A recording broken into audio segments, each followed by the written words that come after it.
Hey guys, what's going on, everybody? Welcome back to the Flesh and Blood stream. So today I want to start out by doing a little bit of like recap of like ProQuest week 1 for me and what everything looked like, and I want to also talk about Dallas a little bit and I know that a lot of people have already touched on Dallas and kind of like the breakout things and what happened, but I'm just going to talk a little bit about it, and then I'm going to jump into some Lexi gameplay. Oh, excuse me. To answer questions before I really get started, I don't know that I'll be playing Lexi this weekend any differently. Just as like a big question, like it's something I'm considering. Oh, excuse me, Lord. So let's just start with each ProQuest this weekend. Let's just kind of break them down and talk about it a little bit. And if you guys have questions on the way, just let me know, and we'll just kind of go from there. So Saturday, I played in Chapel Hill, North Carolina at the Gathering Place. First off, if you guys are close to there or like ever considered going there for a tournament, it's a phenomenal place, phenomenal staff, like just a great area all the way around. They have karaoke, they have a bar. There's not a lot of food around them from what I could tell, but it's a great place. Like they were super nice people, and like it was great to be there. I really enjoyed it. There were 20 people there on Saturday, and we drafted. It was a draft ProQuest, and in pod 1, I drafted -IO, and I went 1-2 in the first pod.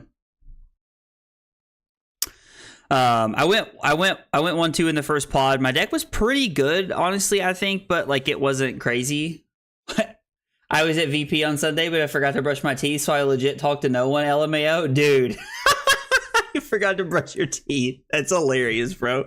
That's great, man. Well, dude, I wish you'd have said hi, man.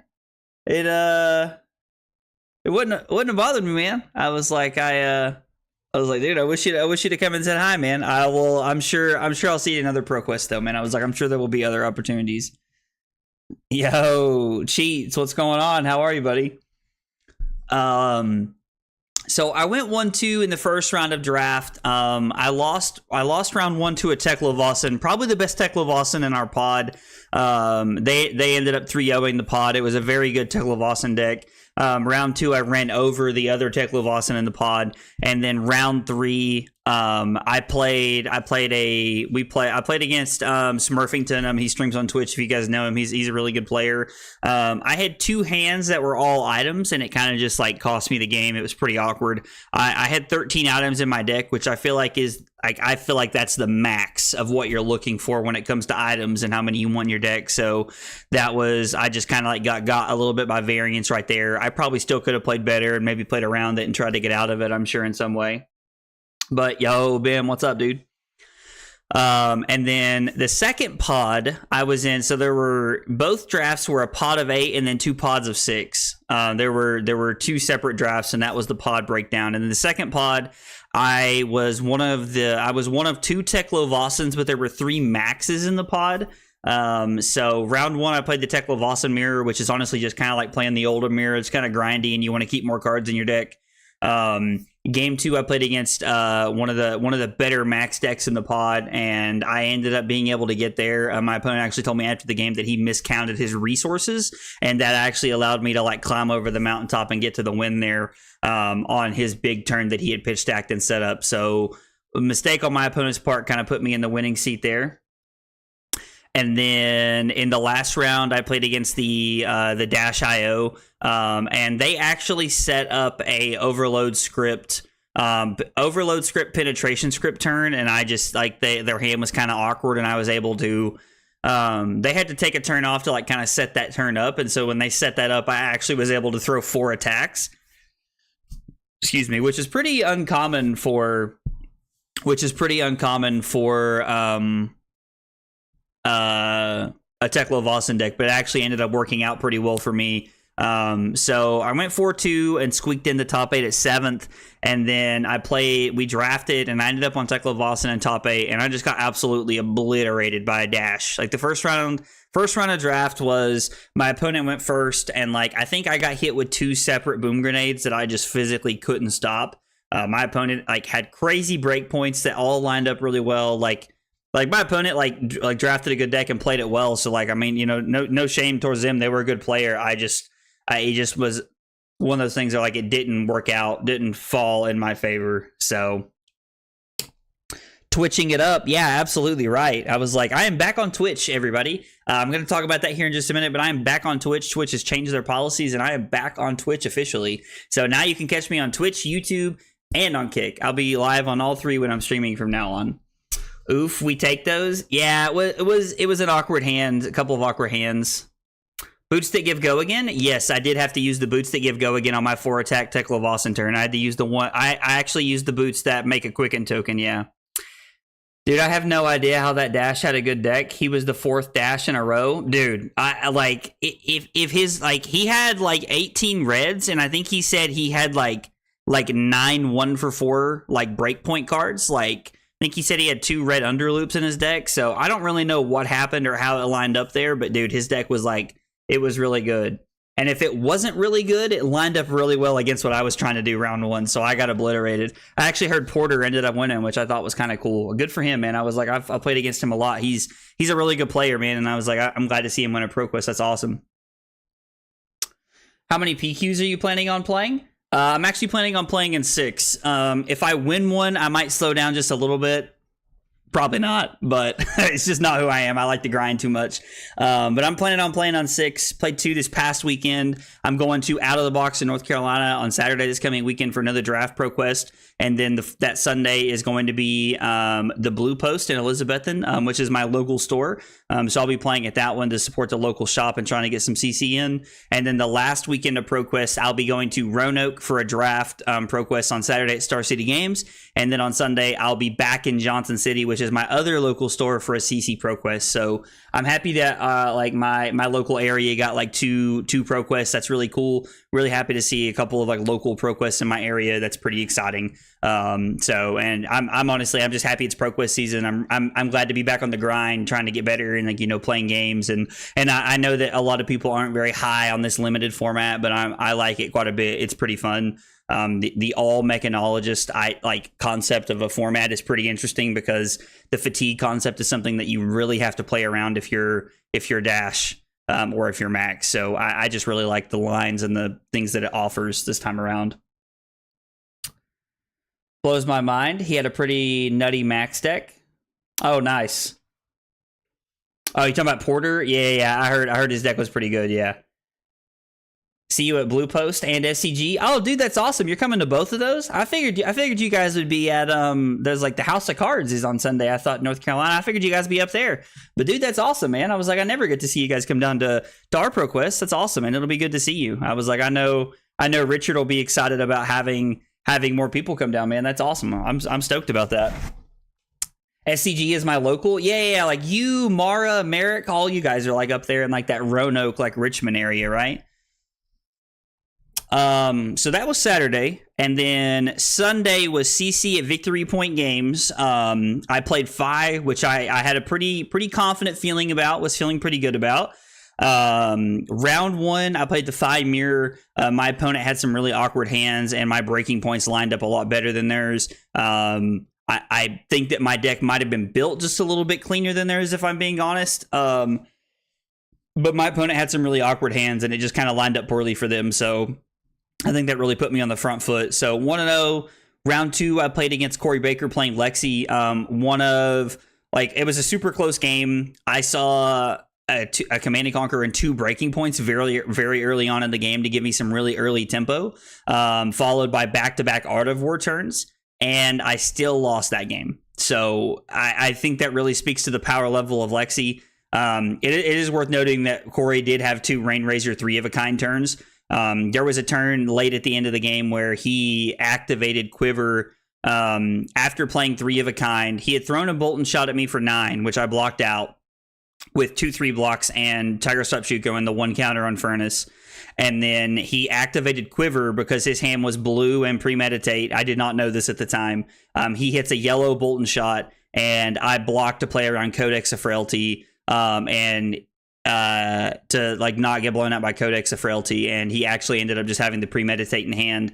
So he got the Ponder off the Premeditate he had played earlier in the turn, and so he ended up having a 6-card hand with me at 12 and him at 1.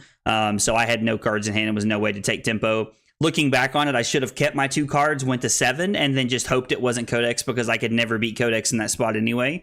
But I played out the rest of the game and how the rest of the game played out based off of his and my hand. We talked about it and played it out, and I wouldn't have won the game either way. He had all of his equipment block left, he had all of his equipment block left except for Hornet Sting. So he had Trench and he had New Horizon left to block with. But I'm 99% sure that I was going to lose that game regardless. So I feel a little bit better knowing that there was nothing I could do. I do hate that, but it's still a misplay that I could have worked on. And it's good for me to recognize that I should have just said, you know what, if you've got it, you've got it. I can't beat it regardless. So it's good to recognize that and try to move forward with that going into ProQuest moving forward.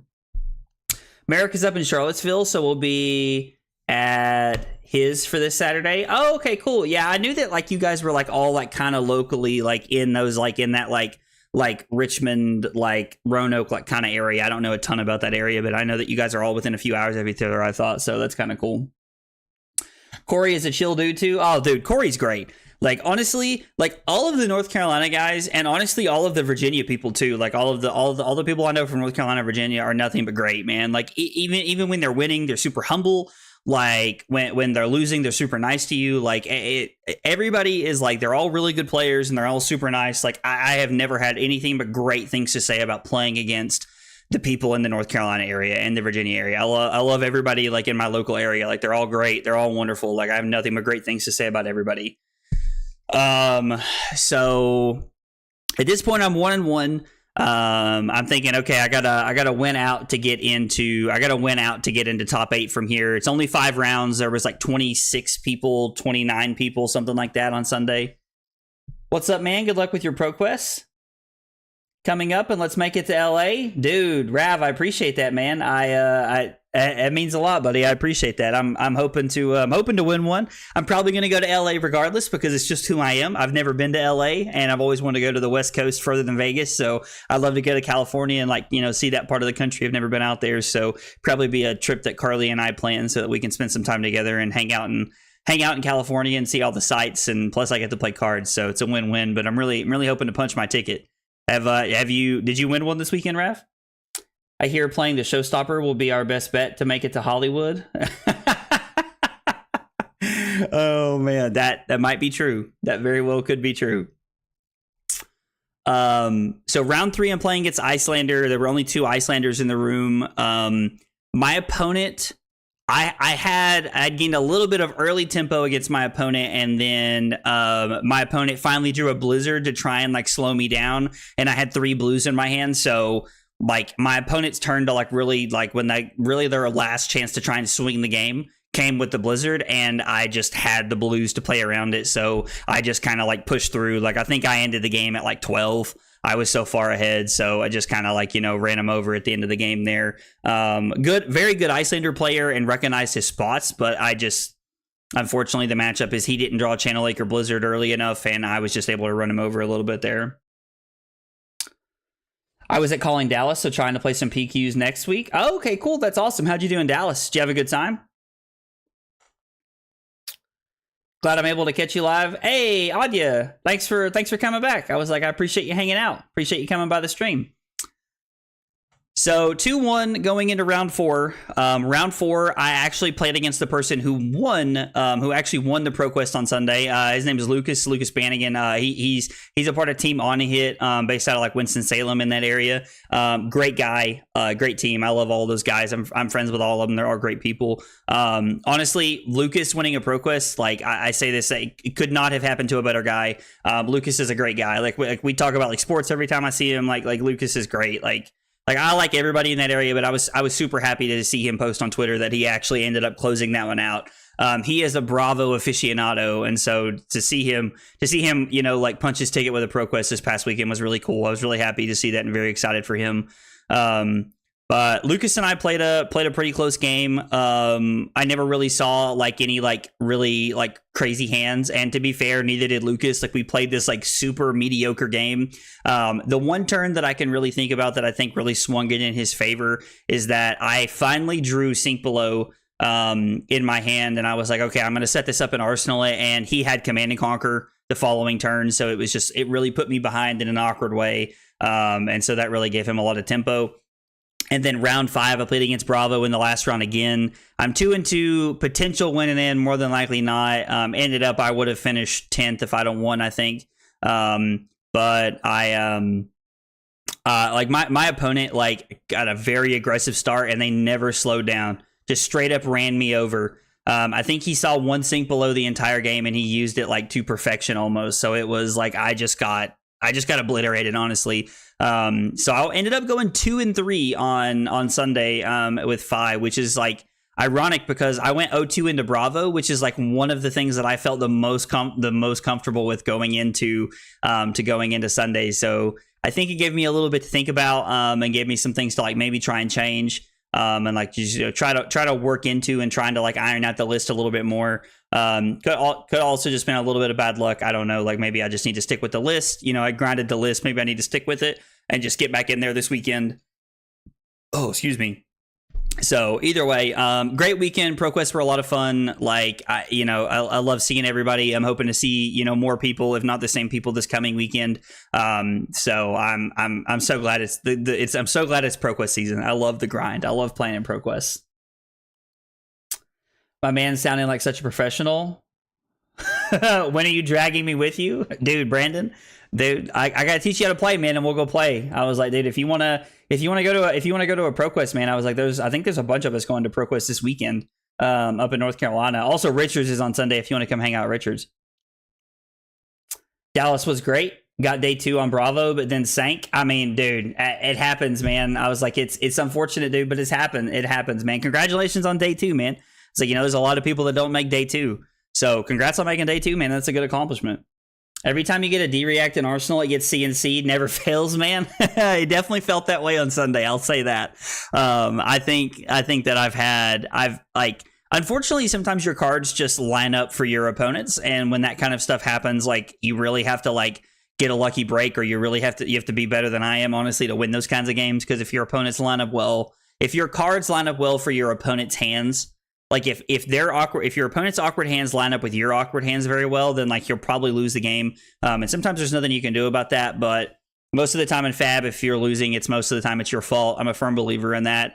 Even if I don't always own up to it in the second that I lost, it's one of those things that I try to be good about. I try to make sure that I'm. I really try to focus on never making my opponent feel bad for beating me, because it's not their fault. They're playing cards and they drew them in the order they wanted to. So it's one of those things that I really try to focus on. But let's see, Bobby, excited for draft this Saturday and CC at Richards, dude. I'm pumped for this weekend, man. I'm so excited for this weekend. Like this past weekend just made me realize how much I love playing cards on a competitive level. So just made me want to get back at the grind. ProQuests were a blast. Sadly, I got slain at top 8 after drawing multiple awkward hands in a row during an aggro mirror. I used Fi Emberblade. I mean, dude, like, I know that feeling when you're like winning an aggro matchup, or like you're playing this really close game, and then that 1 to 2 awkward hands back to back, just like it's the nail in the coffin. It's so unfortunate. It happened to me the finals of a ProQuest last season, so I know how tough that feels. I know how tough that is to take on the chin. Every time I got an Artivore in the Arsenal, I got CNC'd. I cry every time. Dude, nothing feels worse, man. Nothing feels worse, especially when they're representing the pummel. Even if they don't have it, because Artivore is so much of a powerhouse, you have to you have to respect it. It's like, man, it's dang if you do, dang if you don't. I'm getting dashed some living legend points. Dude, I love the confidence, Bobby. That's what I'm talking about. I love to hear the confidence, Bobby. I'm ready for this weekend as well. Excited to play, dude. That's awesome, Billy. Dude, I'm happy you're getting to play, man. What are you playing, Billy? You playing the old Tiger Katsu list? There was actually somebody playing Tiger Katsu this past weekend at the event, so that was pretty cool to see Tiger Katsu there. Okay, so we've talked about ProQuest a little bit, and like kind of just like like my weekend and how everything went.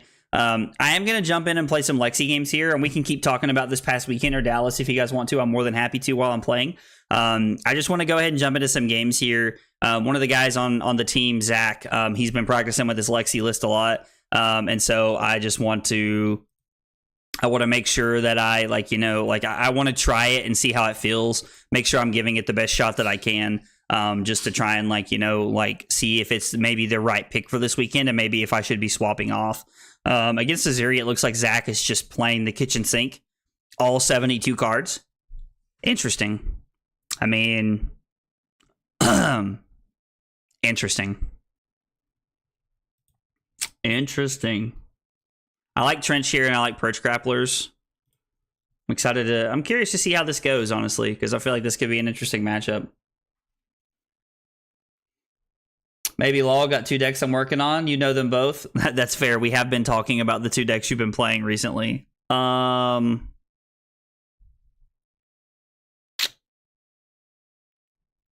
Battering Bolt, I don't know, maybe I'm crazy. Battering Bolt doesn't seem that impressive to me, but Command and Conquer also doesn't seem that impressive to me.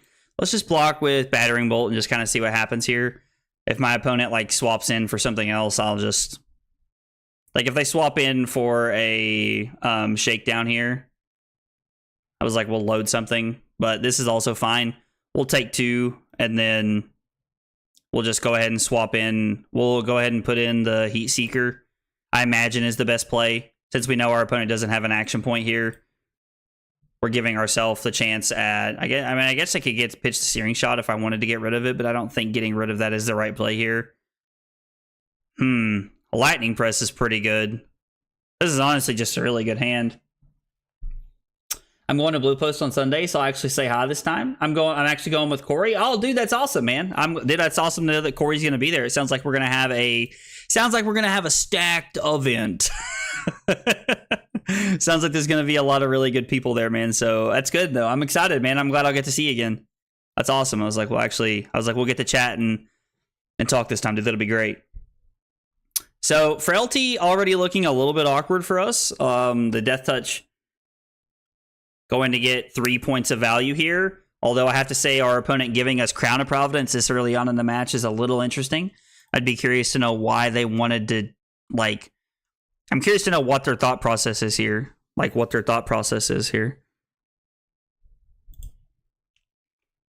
I think I'm going to use my Lightning Press on the Heat Seeker here. If I use my Lightning Press on the Heat Seeker, then I'm making it a pretty effective turn, I feel like.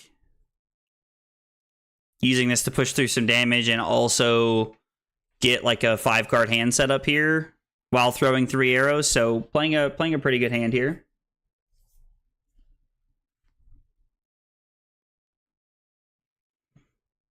Okay, so they do give us a Command and Conquer. And then, yeah, I just named Go Again. I named Go Again on the... I'm not going to play my Lightning Press if I don't have to.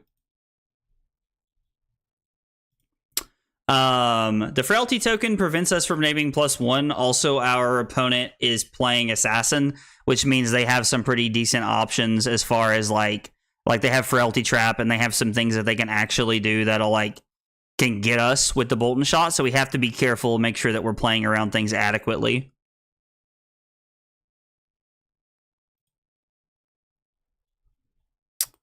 So we have a Hamstring Shot. We can actually just throw all 3 arrows here at our opponent. I was going to play Katsu, but I think I'm going to run Fi.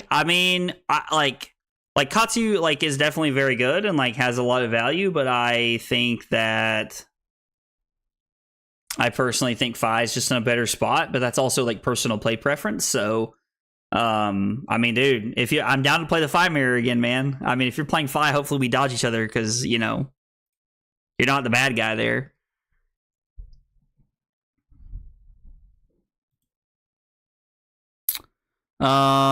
So if I block Widowmaker and Infecting Shot here, I get to block the Leave No Witnesses. I get to go 4 into Hamstring Shot. Or I guess I could just throw the Hamstring Shot, pitching Remembrance, and then Arsenal the Searing Shot. And if they throw another Command and Conquer effect at me, I can perch this. Or if I really wanted to get interesting, I could block with... If I really wanted to get interesting here, I could give Perch Grapplers, or I could give Hornet Sting and a 3-block. So if I gave I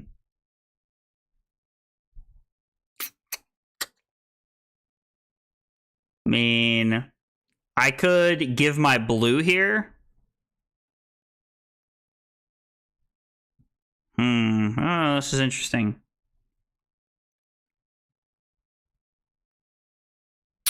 This is tough. This is an interesting play because if I have a shred, it's like pretty bad for us. So I guess let's just give Widowmaker Infecting Shot. We don't have an Infecting Shot, and we do have a Searing Shot. So let's block for 4 here. We would have had to have given the Perch Grapplers here because of the Spider's Bite. So hopefully we're not looking at a shred. Because right now my hand is, what we're going to do is we're just going to throw the Hamstring Shot. And then I'm probably just going to Arsenal the Searing Shot and try to set up for a better hand. They've given us a Command and Conquer and a Leave No Witnesses now, which means we are looking at less Destroy Your Arsenal cards. So yeah, no, if we mirror, you'll stomp me, LMAO. Dude, I don't know about that. I don't know about that, man. You guys, I was like, you guys watch me play sometimes, man. I do some silly stuff for no reason sometimes. Oh. I think one of the things that I like about playing Fi so much, like right now, is that like I played so much Fi during last ProQuest season because Fi was just the best deck to be playing. So I think that makes me feel a little bit more comfortable playing Fi in the current meta. Plus, I like really understand my game plan and my matchups into like every other deck every other like deck that I play into. So.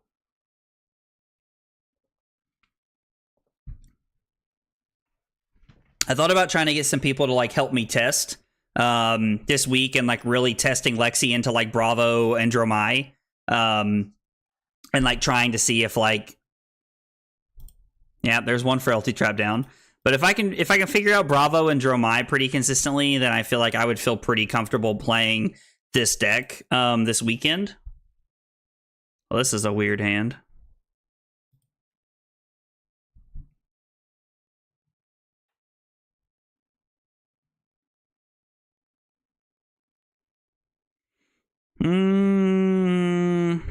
Let's think about our hand here for a second. So if I block with... There's two copies of Remembrance in the deck, so I got to remember I can play pretty aggressively here. Like in a lot of situations, I can play pretty aggressively if I want to, which is actually kind of nice. Like, this hand is like not arrow heavy at all, so like playing 3 of a kind is a little scary here. Like, feels like we could get punished in a bad way. Is what I'm worried about here. I'm just being honest. Zach's a scrub, so he would lose the mirror. See, Bobby's here to talk trash for me, dude. Yeah, that's how I felt about Bolton, but I can't justify playing him at a ProQuest. I mean, that's fair. Like, I get that to some extent. So this does not have Go again.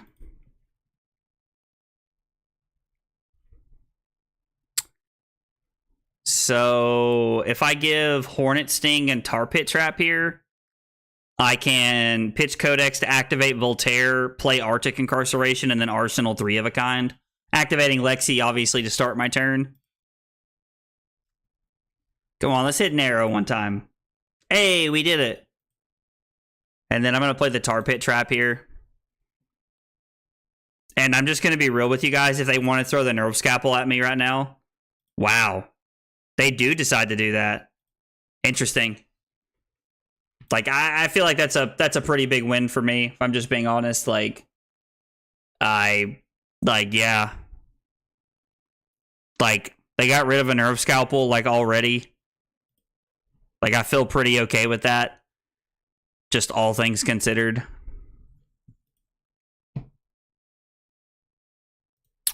So, activate this. Let's play Arctic Incarceration. They could have an all-red hand, and then let's just Arsenal the Codex here. We can always just trench it away for a resource if we need to. So, benefit of playing Trench is that we can always just trench it away here. Roll the dice. The top 8 of my ProQuest, interestingly, was 8 different heroes. Oh, wow, that is kind of neat, actually. That's kind of cool. 8 different heroes. That is like really interesting. Lexi, you monster. Dude, you know I'm a monster. I always have been, and I've never hid that from anybody. I feel like we had 2 of each hero at our Pro Quest. LMAO. Yeah, dude, on Sunday, it was literally like, it was 6 Bravo, it was 6 Lexi, and then it was 2, 2, 2, 2, 2, 2, 2, and then like 1 Prism and 1 Riptide randomly.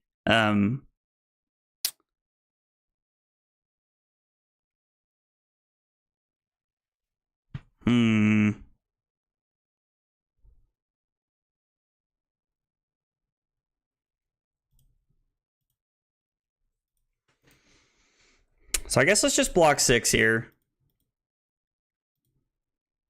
We need to try and get some tempo going, honestly. It's really what we need to happen here. We need to start getting some... We need to start getting some tempo in our favor here. So if I Trench, I can Codex, I can Remorseless and Searing Shot here.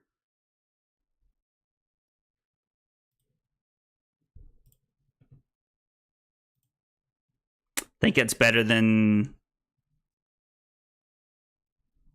anything else I'm looking to do.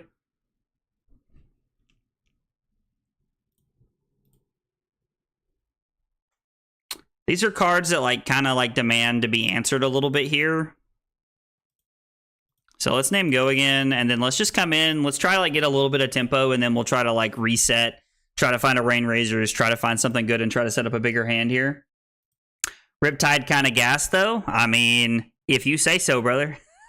I mean, like Riptide doesn't seem bad. It just like, I don't know, like it's not something I'd ever play. Like unless it was just like absolutely broken, it's probably not something you'd ever see me playing. Their hand must be pretty good if they just kept all 4 cards into a Remorseless.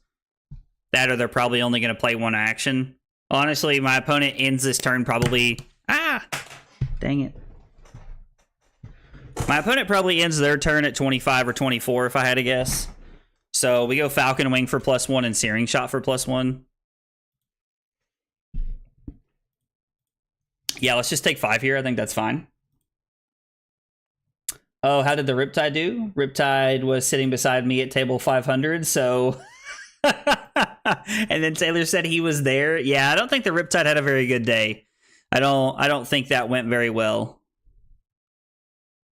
Ooh, interesting. That's really not good for me. Now, my opponent did go to 23, but they're about to come in for 7 here with the Leave No Witnesses.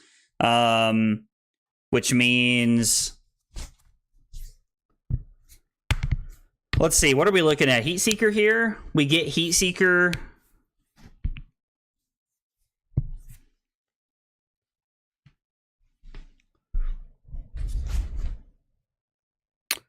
We get Heat Seeker, discard Infecting Shot, and then block Searing Shot, Falcon Wing, and Perch Grapplers. Or I guess we're actually just going to block with the Endless Arrow here because we want an Endless Arrow to Codex back later. So we block Endless Arrow, Falcon Wing, and... Or I guess we discard Infecting Shot, then we block Endless Arrow, Falcon Wing, Perch, and then pitch our Searing Shot to come in with the Heat Seeker here.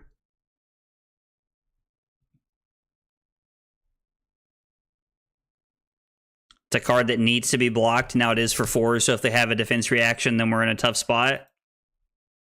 But I think that's fine. Hate that this is for 7, though.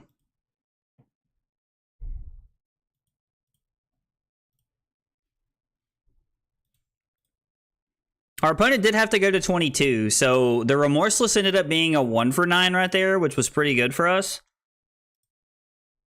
Like, all things considered, not too shabby.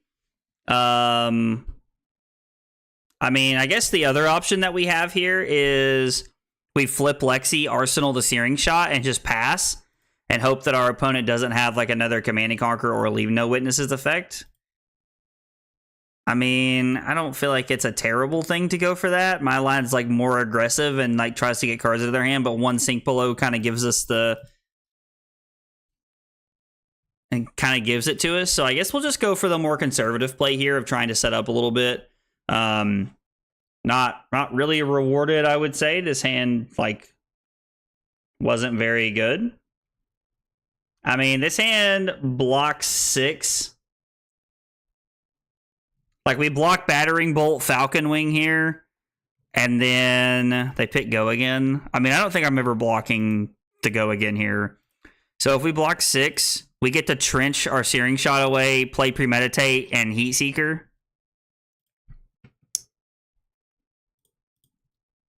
This feels like a shred. This could just also be their hand. Yeah, that's unfortunate. And 1 card in their arsenal. This is tough. Yo, what's up, clown? How are you, brother? I haven't seen you in a while, man. Curious to see if they pick the Heat Seeker or something else here. All right, I'm still working on my list. Oh, Billy's still working on his having a stroke. Having a stroke. Be working on his Riptide list. Azuri seems so good. I mean, dude, true, it's because it is. Like, it's so good, and it like punishes the aggro decks like in such a positive way. Although I have to admit, this is like a pretty strong turn considering all the things that happened. This is like a thing that demands 3 cards or 2 defense reactions from our opponent here. Like, or we still get a 6-card hand. Like, this is so good. There's so much value in this for us. So we'll go Heat Seeker. And then we'll go Ponder. Yeah, I mean, we can always trench that away, so we might as well. They're not going to throw the Spider's Bite at us, so... I mean... This is an interesting hand. Like... We could block efficiently here if we wanted to. Like, if we blocked efficiently here, we could go... We could block with the 2 blue cards. Because our hand's, like, not super scary here. We trench this away and then throw... We'd have to go 2, 3, 4. Like, or I could block 6, throw the Infecting Shot, and then play the Remembrance here. And just get some cards back into my deck. Just get some good arrows back into my deck. I think blocking 6 here is definitely the better play. Life, bro, life. Dude. Clown, you said it, man. I felt that. BRB? Yeah, no worries, dude. Thanks for coming by the stream and hanging out tonight, man. Appreciate it, brother. I haven't talked to you in a while, man.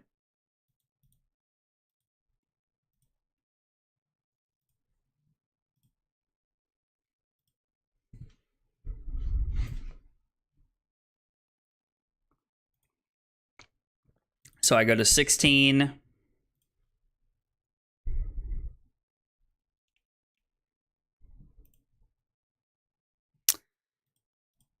So let's hope this isn't a shred.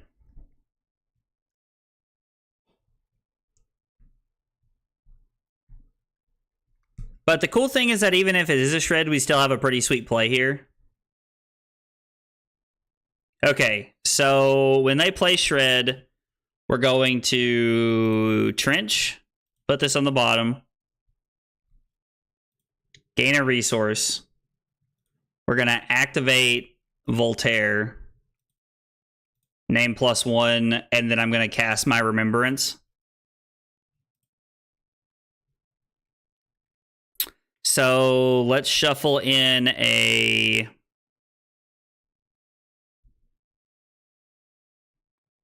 Searing Shot, an Infecting Shot, and let's go with the... I guess the Falcon Wing. Like, we want to put some, like, 0-cost arrows in our deck to make our deck, like, more... just to make our deck a little bit more aggressive here. So we take 3, go to 13. Spreading Plague against us is, like, super interesting. I think that's super interesting. Wonder why they have Spreading Plague in against us.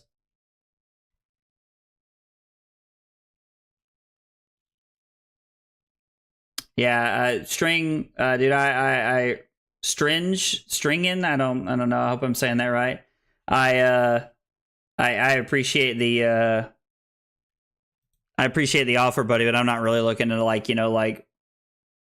not really looking to have like chat bots or buying followers or anything like that. Never really been a fan of the concept of like buying followers and things like that. It's not really who I am. So I appreciate you coming by the channel, man, but it's not really who I am, buddy. Okay, so I like the way this hand looks so far. We do have to be a little careful on how low we get, just because of they can flick knives us at any point.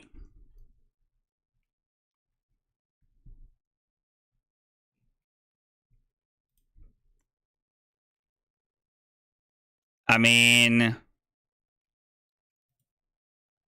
guess we'll go to 7. So you gonna get on Rust? Dude, are you talking about the game Rust? Brother, I've never played that game a day in my life. I have never played that game a day of my life, brother. Are you playing are you getting the new Call of Duty when it comes out, man? Also, did you see where we're supposedly going to we're going back to just like straight no build here in a bit? Did you see that the other day? You're not getting the new COD, dude? I know I sound like every fanboy ever over the last decade, but dude, I'm super excited to get the new Call of Duty.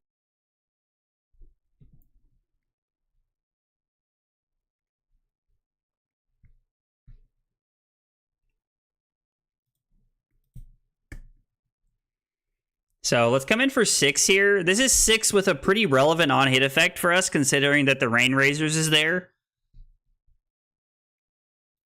Our opponent's probably going to try and play the like pretty like slow and patient game here, if I had to guess. I guess technically it's correct to activate Quiver first. Hope we hit something good. I mean, I wouldn't exactly call that good, but it's not bad. So we'll go Heat Seeker for 5 with Go Again. This might be the hand that gives us enough tempo at the end of the game to get us there. Let's see if this is a defense reaction here. Okay, so this is a defense reaction here. So they block this out.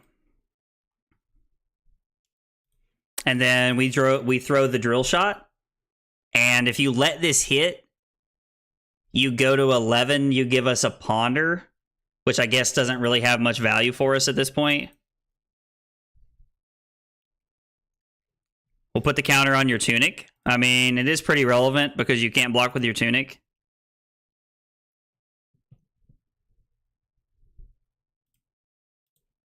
I mean, the fact that they did nothing is so good for us. Am I just about to go Winner's Bite? No, because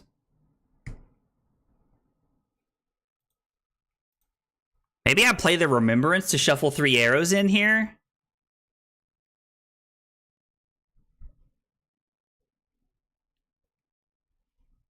This is an interesting line of play because the Tunic is just going to eat the Winner's Bite here. So I guess we can go Remembrance, shuffle in 3 arrows, which is like super spicy. Let's go Bolton Shot, Heat Seeker, Hamstring Shot. We get a little bit of randomization here.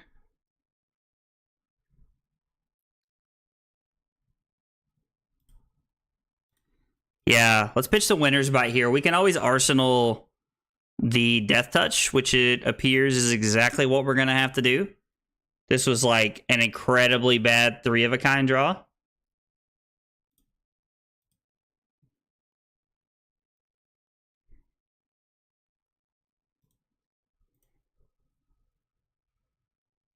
I don't really think there's anything I can do here.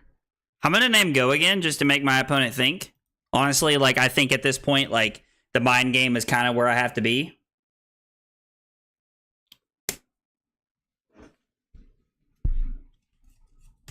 Like, I literally don't have another play after this. Like, considering we already used our Quiver this turn. I mean, we drew into Hamstring Shot. Like, we drew Hamstring Shot, Winner's Bite, Arctic Incarceration. It's also one of the problems with just playing, like, 72 cards in your deck. This is definitely a defense reaction here. Right? Yeah, we've only seen 2 Sink Belows, so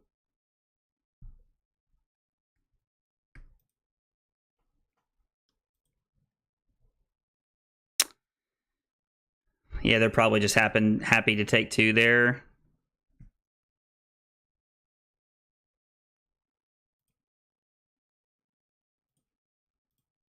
We're going to Arsenal the Death Touch and pass here and hope that they can't do a lot.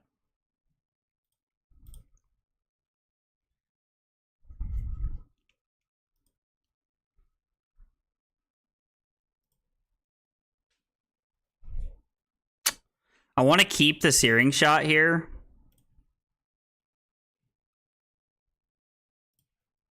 Really don't want to block with the... I really don't want to block with the New Horizon if I can help it this turn.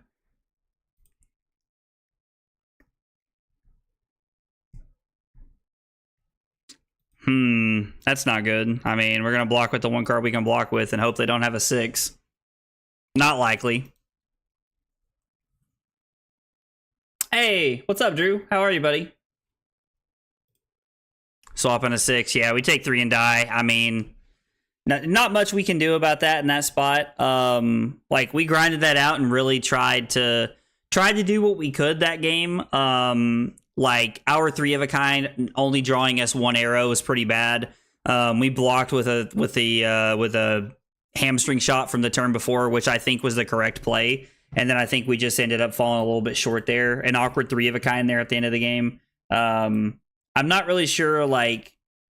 There were definitely a couple of different times where I made a couple of decisions across the way that like might have, like, I don't know, put us in a weird spot.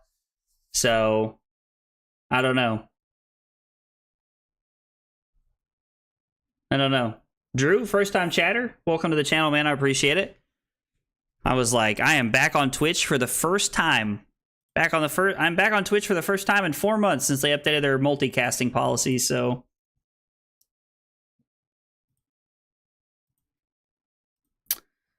tell the world that I'm coming home. That's the first game on Lexi that I've played in, I don't know, since Nationals. I haven't played Lexi since Nationals.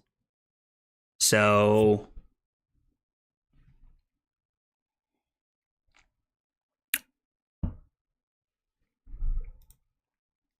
yeah, I haven't played it since Nationals, so I don't know, like,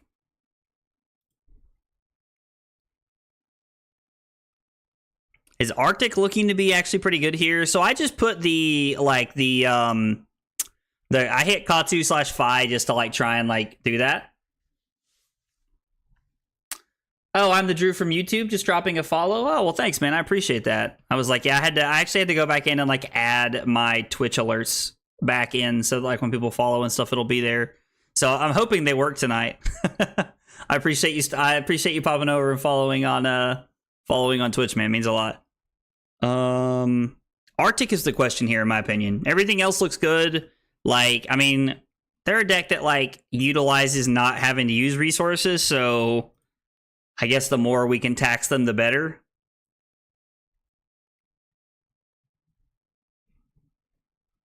I also think Trench is better here instead of Tunic. Ooh, Dread Scythe. Interesting. Says whenever you attack, deal 1 arcane damage to the defending hero. Can't gain life during their next action phase. Okay, so it's just like a weird Reaping Blade.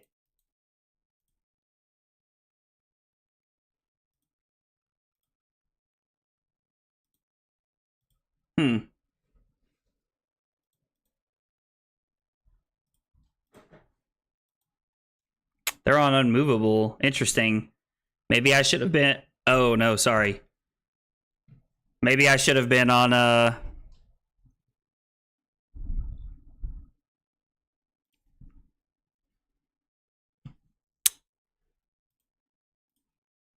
Maybe I should have been on some number of Remembrance. Maybe they're trying to run me out of cards here.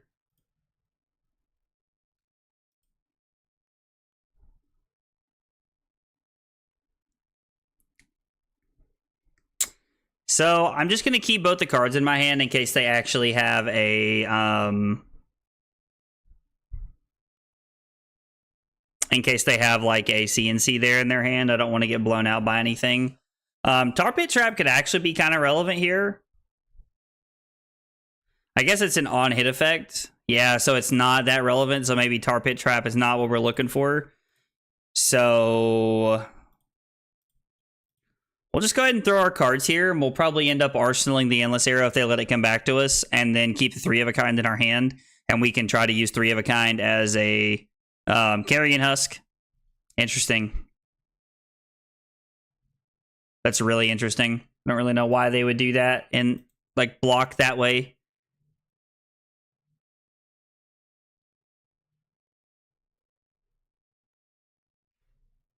Drew, let me know if you did decide to drop a follow and it didn't pop up the notification, because I'm curious to know why.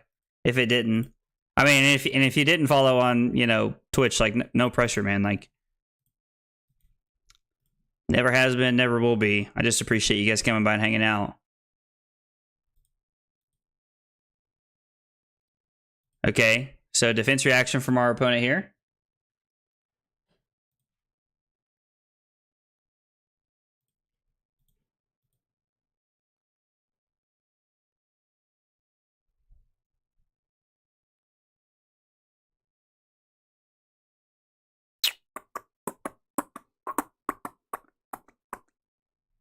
I'm curious to see how they block here. They gave up like that's a lot of equipment to give up on something that's like not super relevant.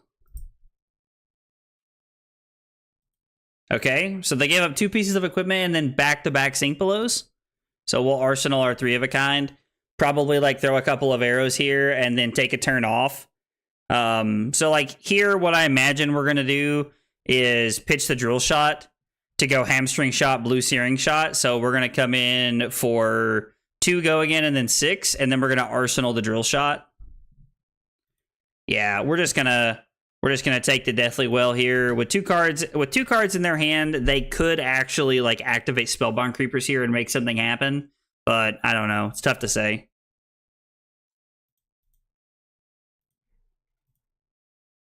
Coming home. Tell the world that I'm coming home.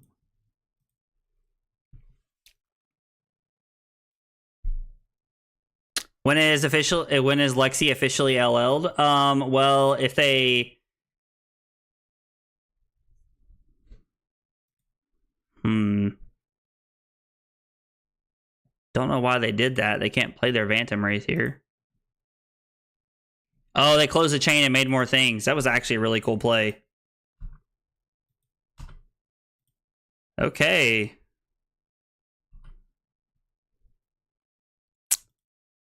I guess let's block here. Let's just block 6 and take 3. We've already taken quite a bit of damage. So if Lexi obtains her LL points, which I'm pretty sure she will, we'll be looking at like we'll be looking at Lexi being gone at the end of ProQuest season. Man, not a single 0-cost arrow.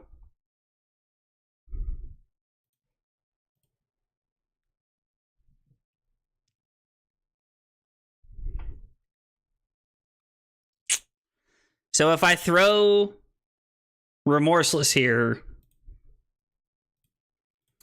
throw Remorseless, and then what I can actually do to try and set up a pretty explosive hand here is I can pitch the Hamstring Shot to activate Voltaire to load the Infecting Shot, then Arsenal to Premeditate.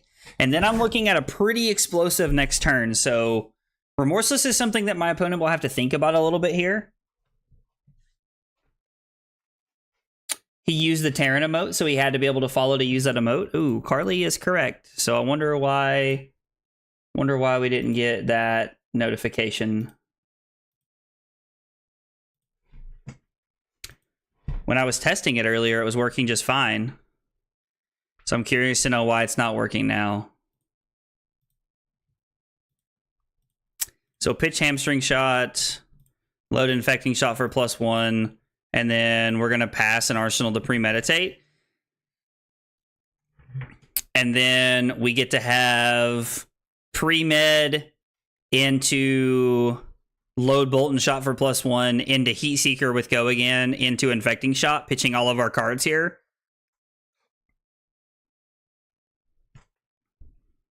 Looks like a pretty good turn overall, pitching Widespread Destruction.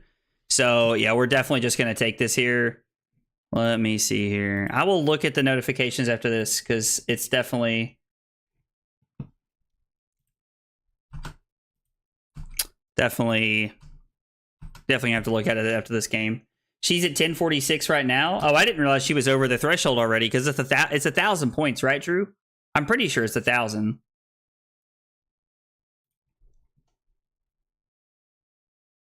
It's like 1,000 is like LL points. I'm pretty like that's when they officially say like hang them up, you're done, I think.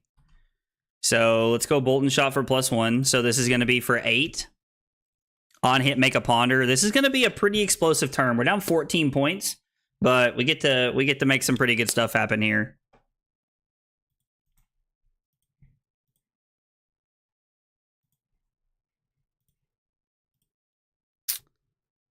I think our opponent realizes here that we do not have the capability to reload anything. Probably why they did that.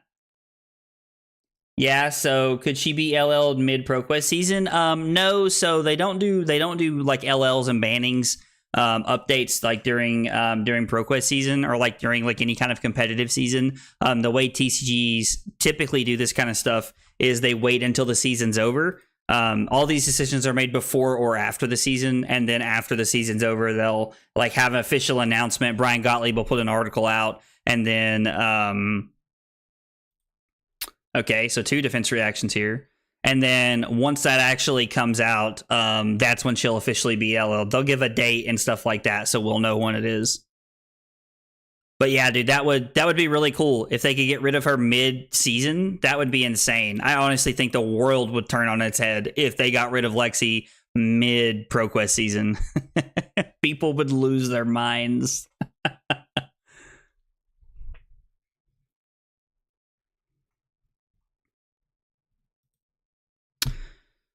So we played 1 Rain Razors and we played 1 3 of a kind and 0 Rain Razors. So we're gonna look to try and make those happen. Okay, so our opponent gives us every piece of equipment they have. So they want to keep their hand, obviously. And then we're gonna throw the infecting shot, which is relevant because this is a 1 for 7 that says draw a card at the end of your turn. So we're setting ourselves up with another 5-card hand. So if our opponent wants to stop this, they'll have to give us 2 cards from their hand. This hand was a really big tempo swing for us and really like gave us a lot of gas to start trying to play offense with. Hey man, I come from Yu-Gi-Oh! They drop that shit whenever. LMAO. I played Yu-Gi-Oh! For a while, not super competitively or even really for a super long time, but I did play Yu-Gi-Oh! For a while. Just because I had some friends that played it, and I have to say it is kind of like the Wild West of card games. I feel like it always seemed like they just did whatever they wanted to do.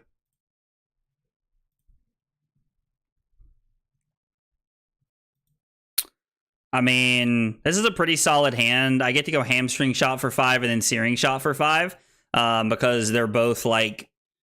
I would rather throw 2 things for 5 as opposed to a 6 and a 4 because a 6 and a 4 can be covered by 2 3 blocks and a sink below, and 2 5s is required to have at least 2 cards on everything. So we're gonna lead with the hamstring shot for 5 with go again, and then we'll throw the searing shot for 5, arsenal the Rain Razors, and again try to set up a more explosive turn. We want our Rain Razors to be more than a 0 for 4. Our opponent's blocking pretty aggressively here and like really trying to like keep pace and like play quite a bit of defense here. So I really want to make sure that we are setting up our bigger turns if we can here. Like we're down 14 points right now, but we have all the tempo. So, and our opponent could like easily take 5, go to 27 here, and then and just throw, or I'm sorry, take 6 and go to 26 and then just like throw a big attack at me here.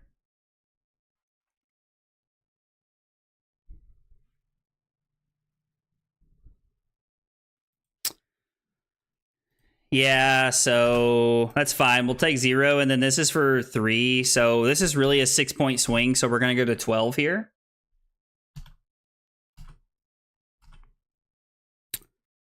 What's it say? Can't gain life. Okay, well that's cool. I'm not really interested in gaining life anyway. So we'll go yellow Bolton Shot for +1, and then we'll come in for 4.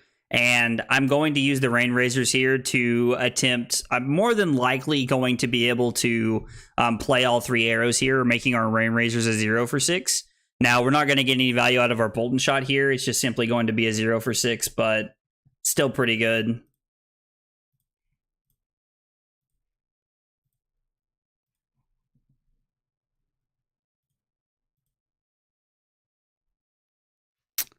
I mean, I guess I could not play it, actually. Like, if my opponent just wants to block like this, I'm actually kind of okay with just saying okay.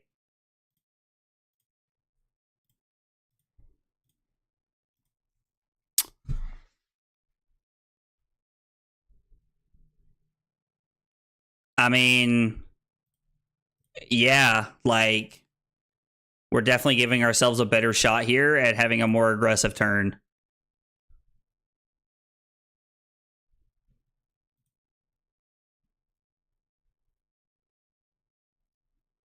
This is a really weird hand. So if I trench this away, I get 1 arrow. This is really awkward. So let's go Lexi here. Flip Drill Shot. Play Premeditate. Play Rain Razors.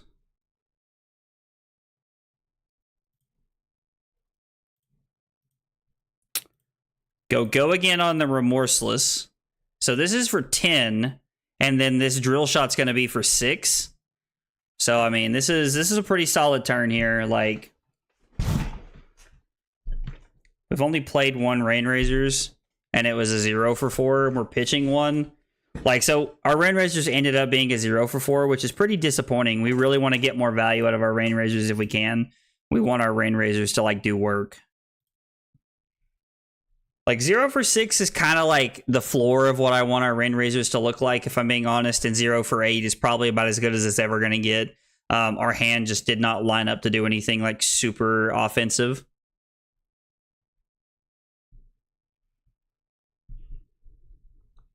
And it's also worth noting that they're just sitting here taking a damage off this Putrid Strings every turn. So even if we continue to just like play offense and like not let them do much, like we are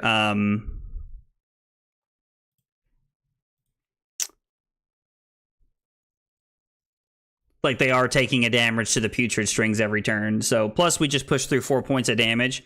They're probably realizing they can't block forever, that they have to start playing offense a little bit here. Yeah, we'll put a counter on the Grasp. Not that it really matters. Actually, you know what is just totally correct there? It's just to snap and play the Arctic. If I snap, I get to play the Arctic, and then I get to just ponder here.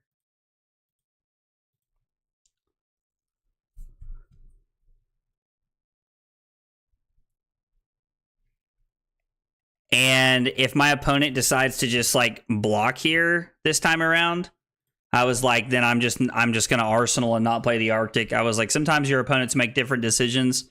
I don't know that I entirely agree with that kind of stuff, but it does happen. So we get to give our opponent 3 Frostbites here, which is like such a blowout. Like, this is so good because now they're under the Remorseless effect and they have 3 Frostbites. And we still get a 5-card hand going in the next turn. God, Lexi's so stupid.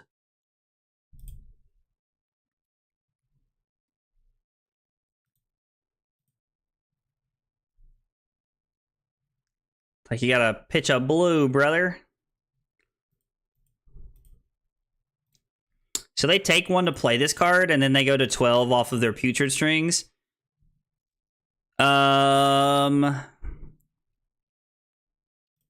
Let's just go ahead and play this, I guess.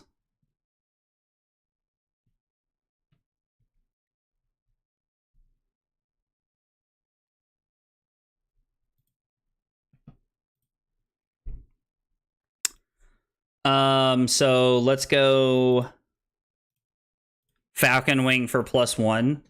And then we'll throw the Bolton Shot for +1. And then we'll pitch Tar Pit Trap Searing Shot to activate Quiver. to see if we can hit something to throw, and then we'll probably just arsenal our Searing Shot.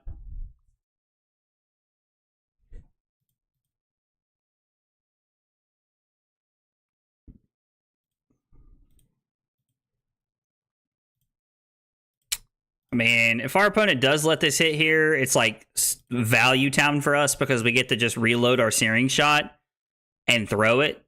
And then we get to activate Quiver, pitching Tar Pit Trap and Searing Shot, and then arsenal our 3 of a kind. There's no way they're going to let this hit. It's like there's absolutely no way they're thinking about letting this hit because that would just be crazy for us.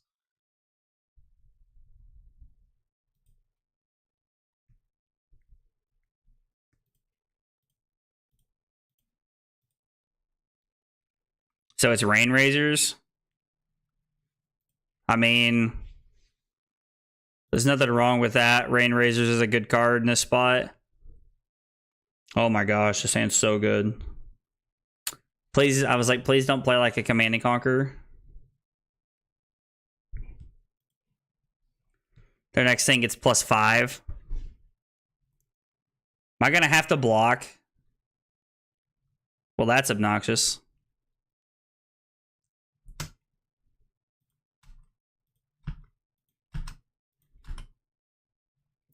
This is for 11 with no go again, so if I block,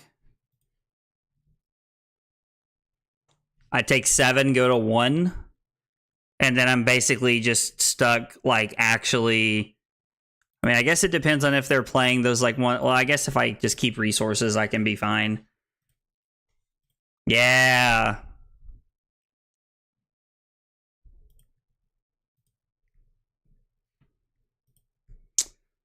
I mean, I hate that like they got rid of it, but I like that our Hornet Sting actually hit. All right, Natty Rain Razors 3 of a kind. Let's see if we can make something happen here.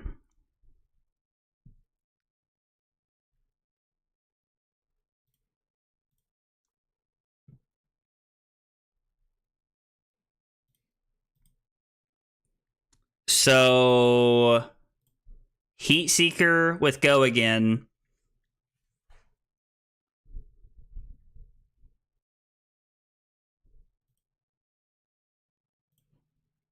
Yeah, let's come in for 7.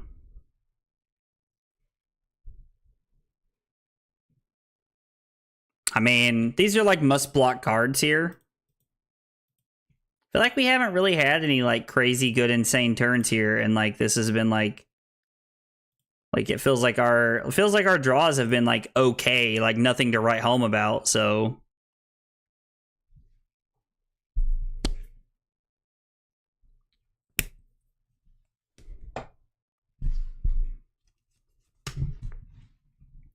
this must be a defense reaction.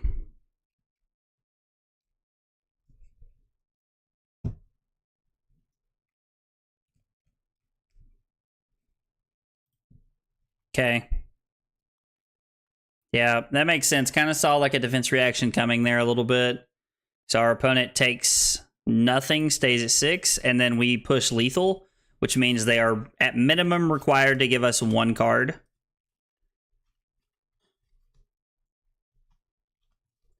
That is all 3 of a kind so far, and that's 2 Rain Razors, and we pitched a Rain Razors, so our power cards are kind of Codex the rest of the game. I have 0 rune chance, so I'd be surprised if I decided to take 4 and go to 2 here. Because, like, I don't really know what they're looking to play off having 0 rune chance.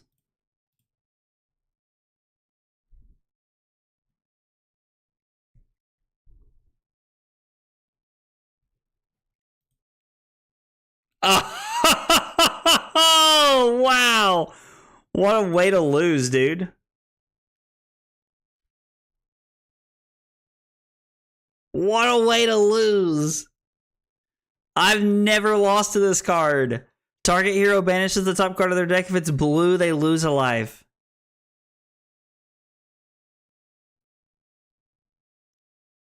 So they kept this card instead of blocking 6, saying that if they banished it and then played it for free and hit a blue, they win the game. And if not, they're probably going to lose anyway. Wow. Well played, opponent. Have to say I did not see that coming at all. We just lost a Vincent on a game where I tried to set up and play more patiently, so I'm not really sure like what I'm supposed to do or how I'm supposed to set that up. Like how I could have like played that any better. I'm just being honest. Like if somebody sees something, please let me know.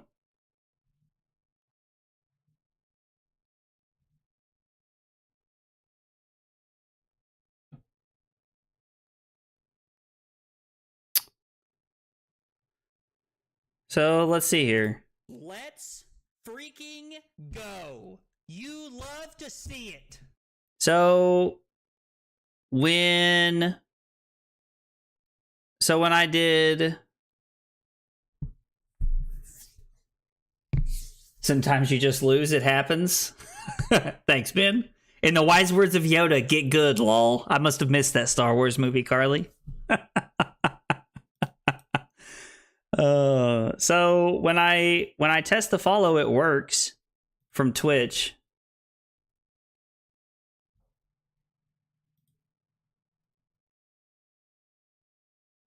Yeah, but when I look, I went up a follower, like on Twitch, so like clearly something changed.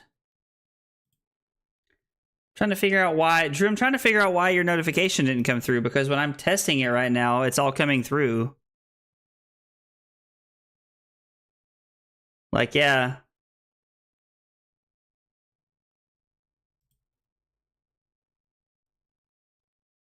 There it is. Thanks for following on Twitch, and it pops up, and I've even got the noise that I put in there.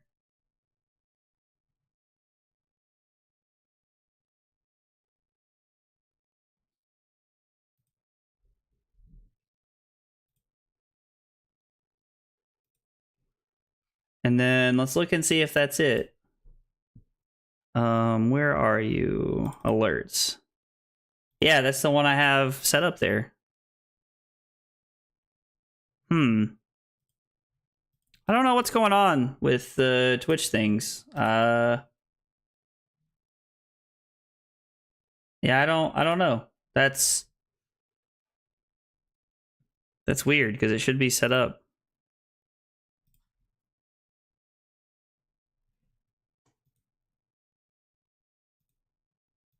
I'll have to look at that after the stream and see if I can figure it out.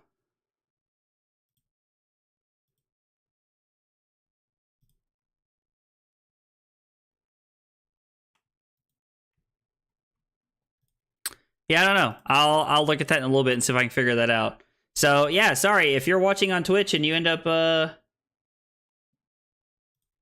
dropping a follow on Twitch and it doesn't pop up. One, I appreciate you following, but two, I apologize that it's not doing that. That's weird. Vincent is pretty hard to block, and you treat going to one against her like you would flick knives. I mean, that's fair. Like going to one, like, so in my head, I was going to one to take total tempo of the game, which seemed like a fair trade-off there. But like, I definitely see what you're saying. Like going to one there's probably not my best play against her. Vincent does do some pretty cool stuff. So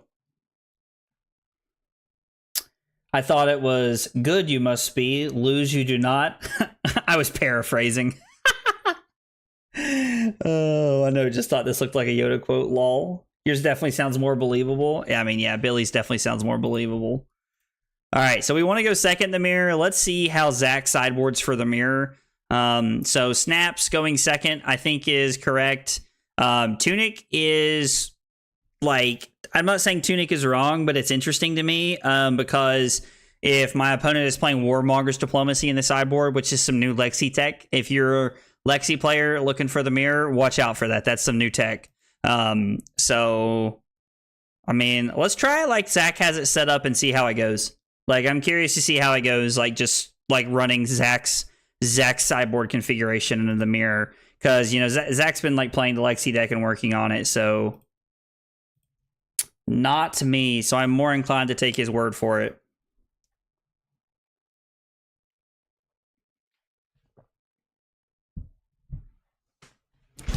Yeah, you tell him, Nightbot. You tell him, Nightbot.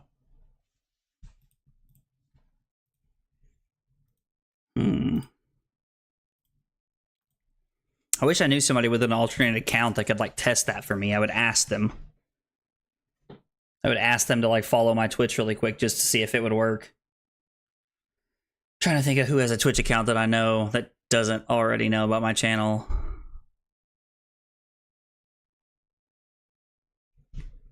Ooh, cold snap. That's spicy. My opponent's also on perch here.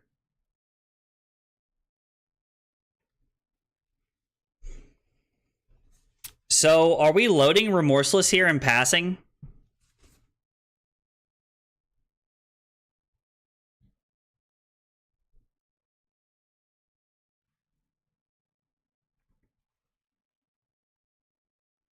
Diablo, Ali. I think both of them follow me on Twitch already. Billy said, yeah, this is my Twitch, and then immediately on YouTube said, and here's my YouTube lol, that way I don't lose the chats. LOL, that's hilarious, dude. They're both probably just on YouTube and Kick. Diablo might not follow me on on Twitch. That might be one to try. So I have the tar pit trap to like kind of stop the Remorseless if they do throw it at me. No, actually I don't.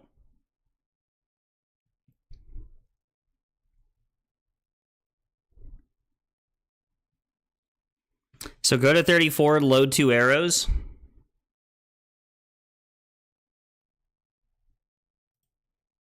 The Icequake looking really good here because I got greedy.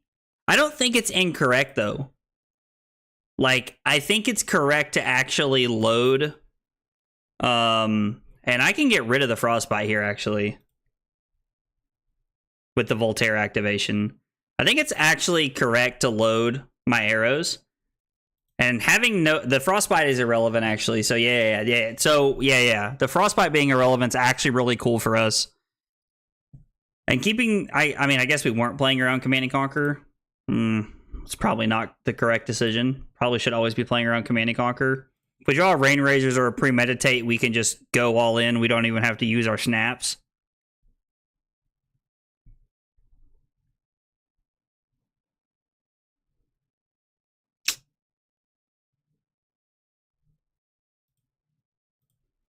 This hand's not great. We're going to have to snap this. Which I'm not a huge fan of. Oh, so they're on like way more of an Ice Lexi here. Interesting. Yeah, I know Diablo's at work.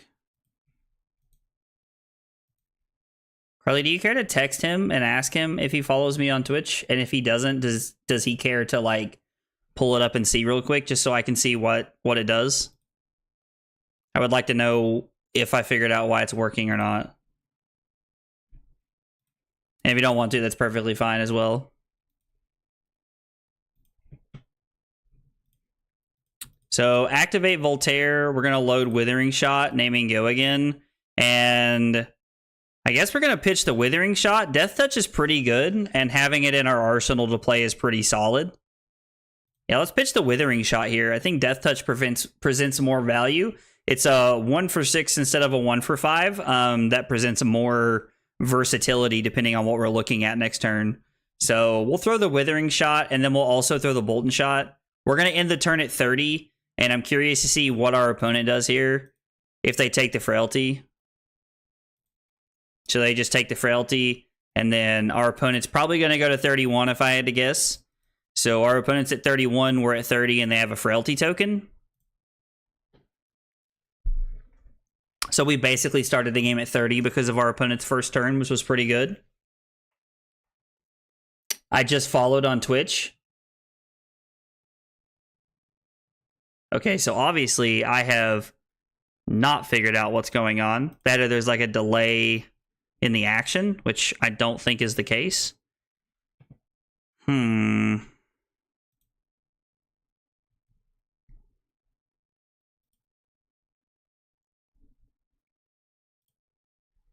Please name something with go again.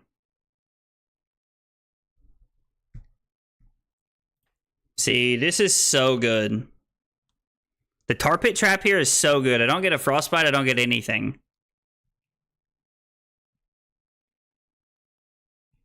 I mean, I do have the frostbite, which is a little obnoxious because I'm going to have to pitch the heat seeker to it, but...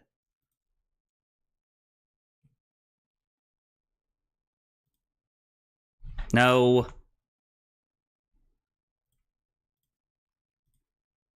So I declare no blocks. I think I hadn't actually clicked through it. They choose an instant, they get a reaction, and then we'll pitch the heat seeker to pay for the tar pit trap. So no more frostbites from this attack, and then they don't get the reload effect either. So if they had a one coster they were hoping to reload, they do not get that effect. Endless Arrow is pretty good.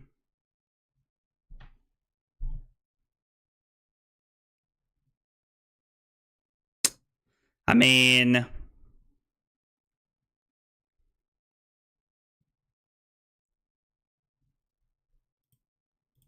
I kind of like this, honestly. This feels like a pretty good block to me. Zach, I appreciate you following on Twitch, brother. I'm not sure what's going on with that. I'll have to look at that after the stream and figure out what's going on. Appreciate you trying to help me solve it, though, man. Means a lot.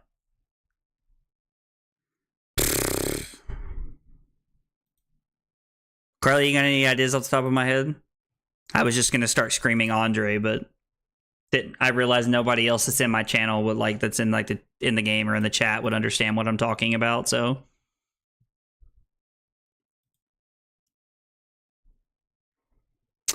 I mean, we can block Drill Shot and Arctic here pretty safely, I would say. We're now on even equipment blocking terms, and I have a Death Touch and I have my 3 of a kind to play with, so turn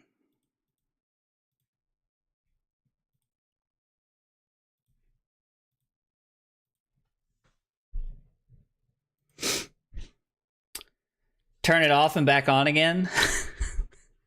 I know you're being serious, but it seems like you're just trolling me.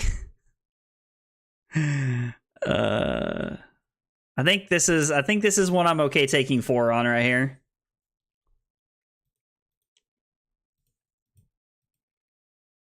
I think I'm okay taking 4 here. I think I need to be ready to block 6 or 5 on whatever my opponent's second attack is. Normally people just try to bait you into throwing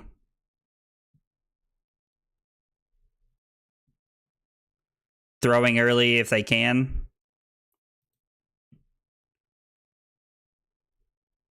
I really don't want to keep the Arctic Incarceration in my hand, but it might not be bad to Arsenal. So we'll block 6 here. There's no way my opponent's going to play the Rain Razors.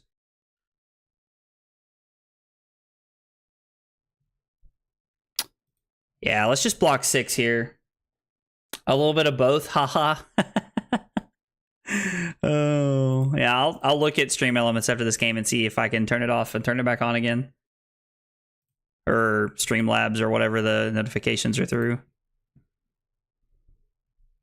So let's use Tunic while it's up. It seems like a good use of using Tunic here when I can potentially keep the Arctic for an Arsenal card here, or use it for resources if I need to. So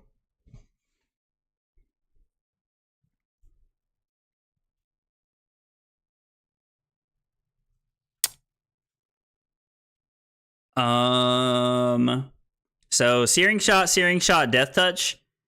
I mean, which is like a 8/10, 16, it's anywhere between 14 and 18 point turn here.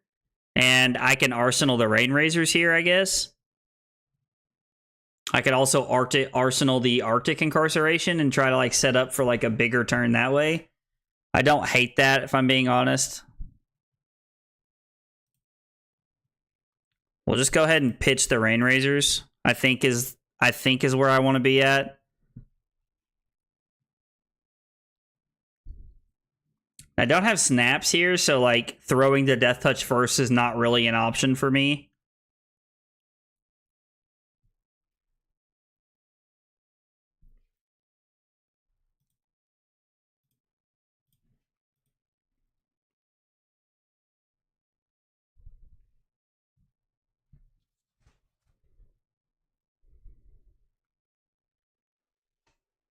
This is a pretty solid like flip turn here as far as everything's concerned.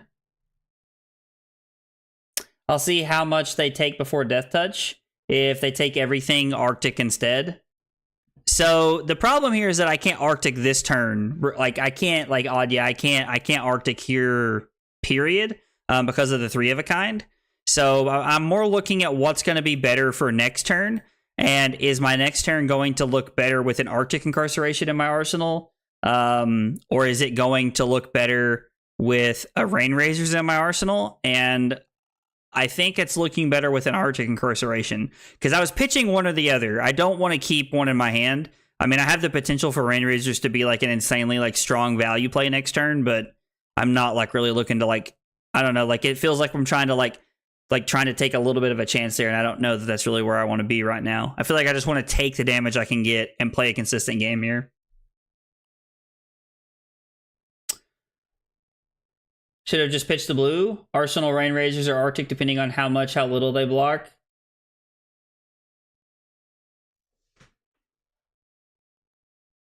Oh, Saws?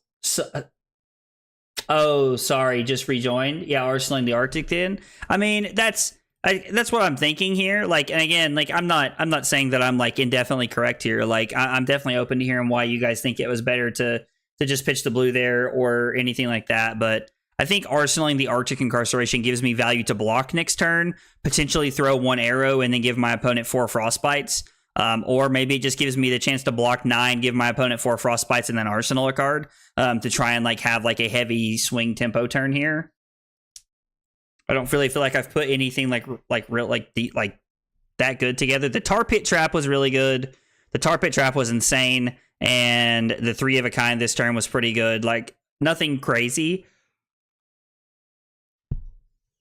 but I wasn't expecting anything crazy, so. Like the dirty rhythm you play. So my opponent goes to 20. And then we'll throw the Death Touch here. If they block fully, keeping Rain Razors is better to keep pressure on. But yeah, not necessarily a mistake. Yeah, no, I hear you, Eric. And like the Rain Razors is a great arsenal card. I guess I don't care to use Rain Razors as a 0 for 4 in this matchup if I need to.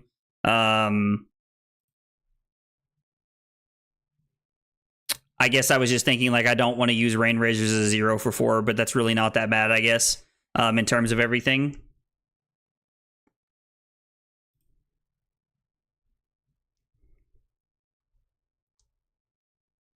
So let's think about some options here. If I pitch Codex, my turn is activate Lexi, give them a Frostbite, premeditate, infecting shot with go again, play Arctic Incarceration.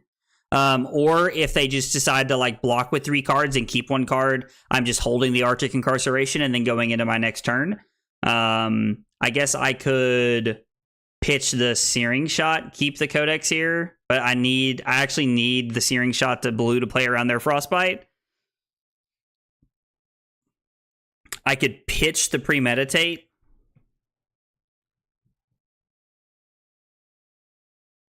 If I pitch the premeditate, I'm not playing the Arctic Incarceration here, and I really want to play the Arctic, so I think I'm going to pitch the Codex here. Plus, if they have like another random, if they have like another like random and crazy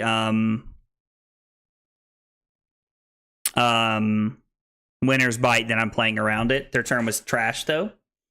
They didn't block, so you were correct with Arctic. I mean, hindsight's 2020, right? Like, I'd like to tell you that like that was calculated, and I knew my opponent was going to block and stuff like that, but I didn't, brother. I made a gut call decision from playing the matchup, like you know the 10 to 20 times I have, and just kind of like rolled with it. And Arctic Incarceration is normally one of those cards that's like super swingy, so I'm pretty down to keep that card. Like when I see Arctic, I'm pretty high on that card, just because it's pretty swingy. Oh Lord.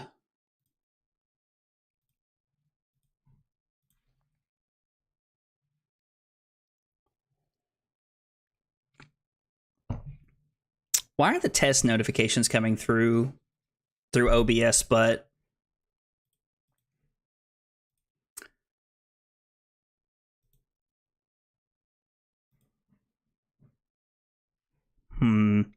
Okay, so they block 8 here, and they already have a Frostbite. So I'm honestly kind of thinking at this point that it's probably not correct to play the Arctic here. That I'm probably just supposed to keep it and pass.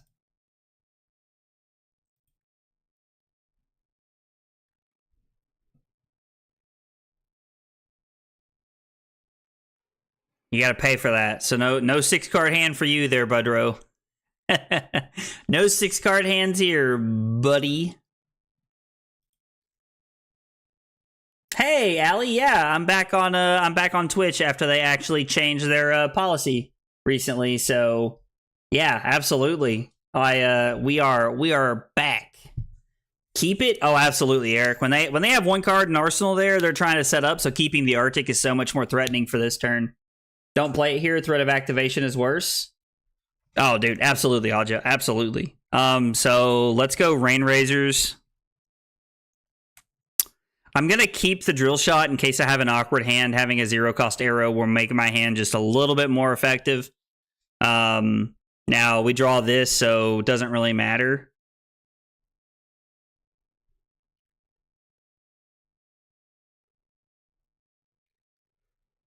Drill shot go again, infecting shot go again, play Arctic, Arsenal Rain Razors.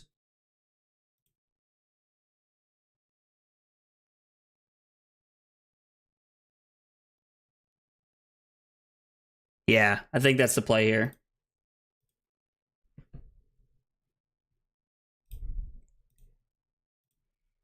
We're going go again on both arrows here because I want to play the Arctic. We can't sub to you anymore. So I'm not a part of the affiliate program anymore, Allie. When I cut my ties with Twitch a while back, when I was actually looking when I was going to start, like, because they weren't supporting like multi-streaming, multicasting. I guess we'll put it on their Tunic. That's the best play here. I wasn't a part of their affiliate program anymore, and so I'm not now. So the good news is that with their new setup, I'm actually going to be able to be a part of it again. So at some point I will be back, and so people will be able to sub to the channel if they want on Twitch. But right now that's not really an option. But thanks for asking though. Are you at work right now, Allie? I was like, is there a break in the action while you're at work right now? Our opponent takes 2, goes to 12, takes a Pox token, and then we're going to give him 3 Frostbites and arsenal our Rain Razors here.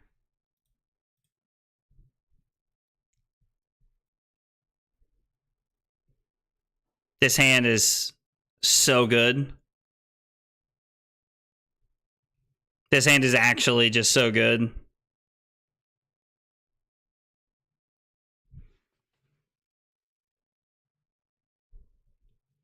We get to do some pretty dumb stuff here. I am. Kids are asleep. Oh, nice. So I'm glad you get to have a break here and relax a little bit.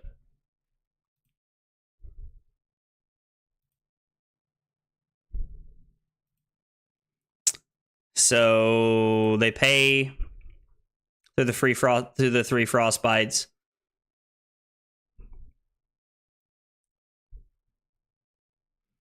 I mean, I don't really care if they freeze my arsenal because I'm just going to flip it and activate it with Lexi next turn. So I'm not actually planning on playing the Rain Razors, so I don't really care to play around this. Well, they drew into a 3 of a kind. That's pretty good for them. It's a pretty good swing for them.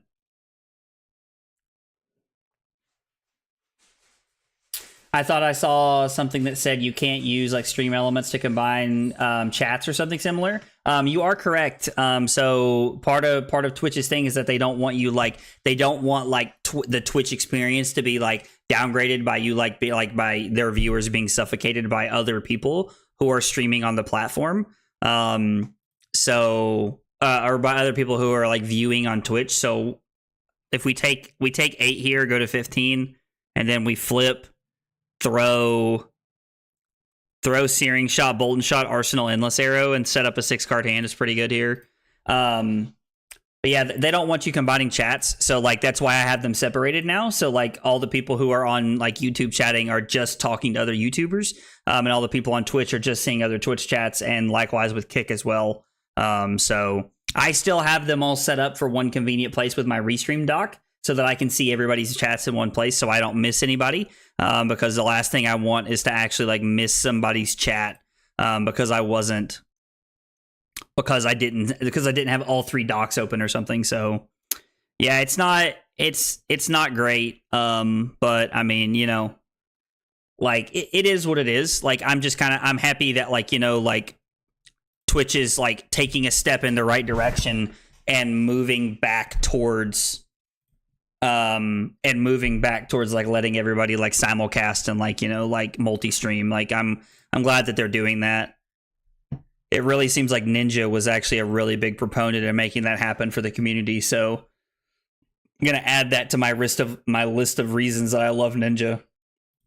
For everybody who doesn't know, I'm a huge Ninja fanboy. Like I love Ninja. Like he's great. Like I like his streams. I like his stuff. Like I like Ninja so much. I bought one of his tank tops. Like I literally have Ninja merch. Like I'm such a fanboy. Like I have to say the one thing that like I don't really like listen to or like watch of Ninjas, and Carly loves it, but it's his podcast, and his podcast is great. If you guys are a podcast person and you guys like grew up like, you know, loving Ninja and stuff like that, you should check it out because it's actually amazing.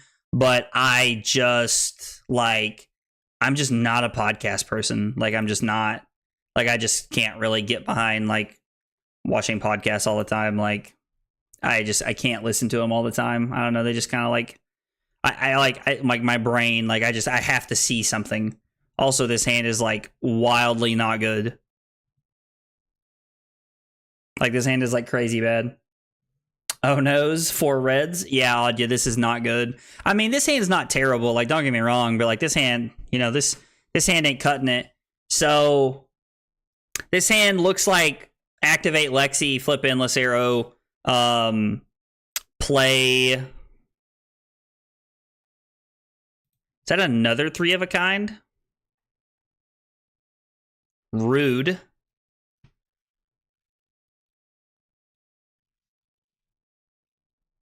Huh? I guess not Carly. Yeah, Carly's more civilized than me, Diablo. She like, you know, doesn't mind to like, you know, just like hear things. She's not like me. I'm like a caveman. I'm like must see things. Like what do we fuse with? Icy Encounter is revealed. Is Icy Encounter the get a Frostbite token? And what's this? Discard or pay 1?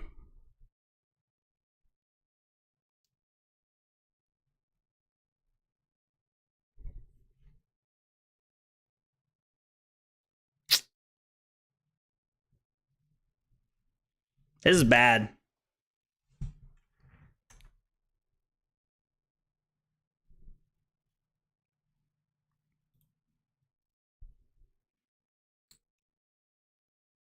This is tough.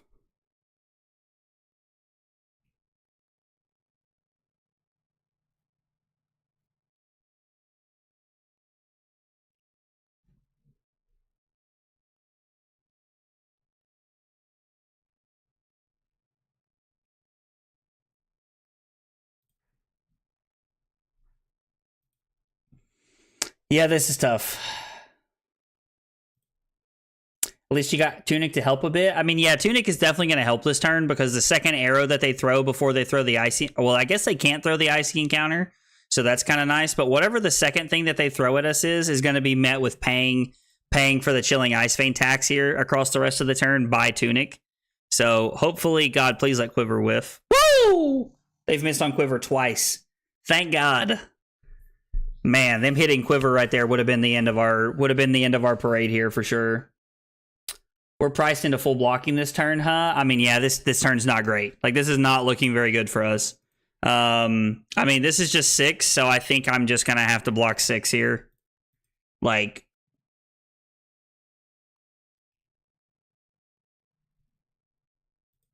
yeah, there's just no way to make it happen. I take it no notification when Diablo followed either. Oh, yeah, it did not pop up if Diablo followed, so Yeah, I don't know what's going on with the Twitch notifications right now. I'm gonna have to check it after this game. This game has been like a grindy slog fest. Gonna have to look into it. I do not have a way to give go again. So I'm gonna throw my endless arrow. If I had snaps here, this would be really dangerous. My opponent would be forced to give me 2 cards. But now if my opponent's hand is good enough, they can actually just take 4, give me my snatch, and then they're at 4, and I have Rain Razors and Endless Arrow, which is kind of good for me.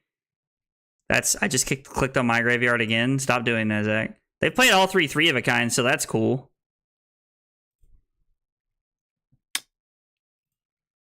So we get it back. So their hand must be pretty good, which is also kind of scary. Oh, man. I mean, this hand is like crazy good if it works out. Diablo, I appreciate you pulling up Twitch, man, and looking at it to see if it would work, buddy. But yeah, no, I don't know what's going on with the Stream Elements bot right now. I'm gonna have to look and see what's going on after this. Or Stream Labs. Stream Elements is the YouTube bot. But like, it's the notifications that aren't coming through, which I don't understand.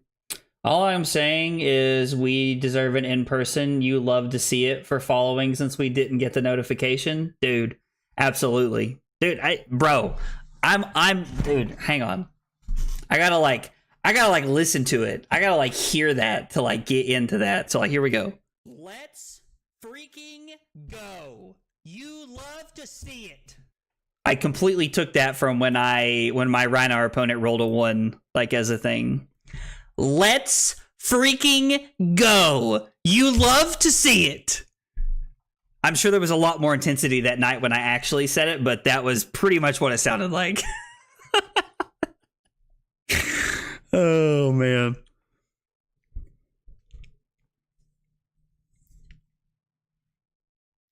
Our opponent having a codex here is kind of tough. Thankfully, we're playing around it, but I need to be able to keep. I mean, I guess I can technically block 9 and throw multiple arrows here if I want to.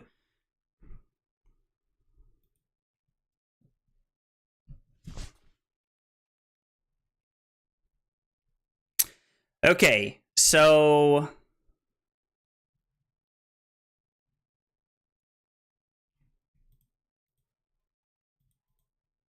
we have to decide. We're either blocking this or we're not.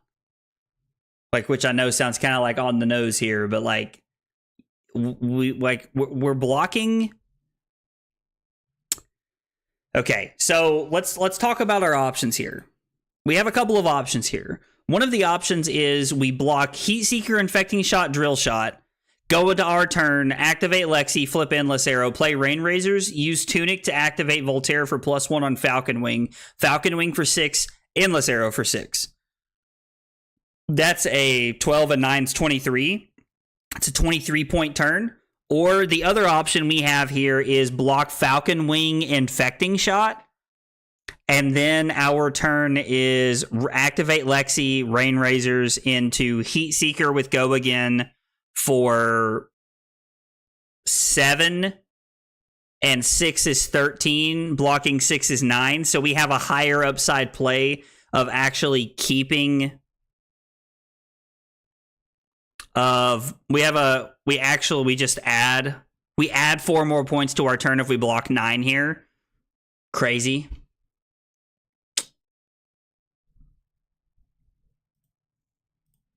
Those are the cards I'm going to block with. This may be a trap. I may just get like... This may just like be like... My opponent may just be baiting me here because they have the Codex so they can get it back either way.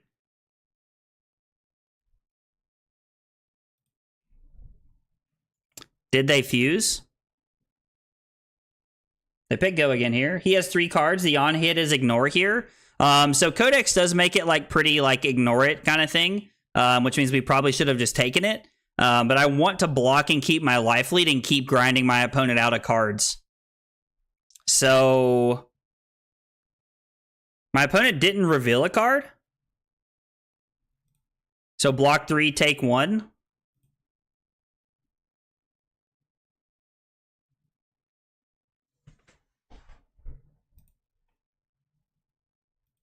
Okay. So block 3, take 3. Codex.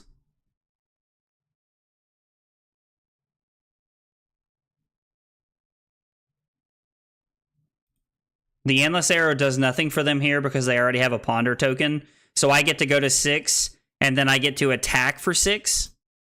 I'm sorry, I get to attack for 12. So, I mean, pretty good turn cycle overall for us.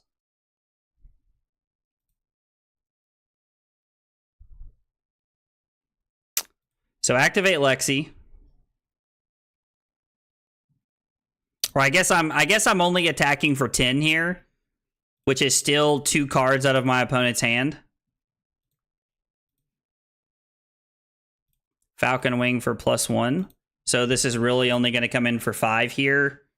Yeah, so this is going to be for 10, which means our opponent is required to give us 3 cards from hand or give us 2 cards in New Horizon. So either way, we're getting 3 cards from our opponent.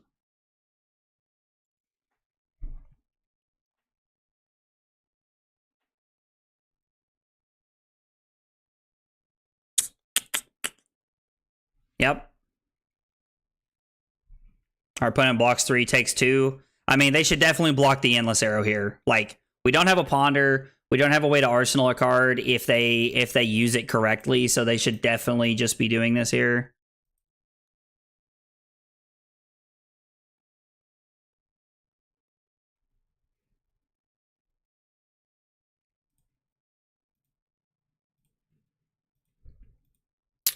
Interesting that our opponent blocks 6. I'm a little surprised. I'm like actually pretty surprised by that. Okay, so they're just gonna block everything here and throw their Endless Arrow at me.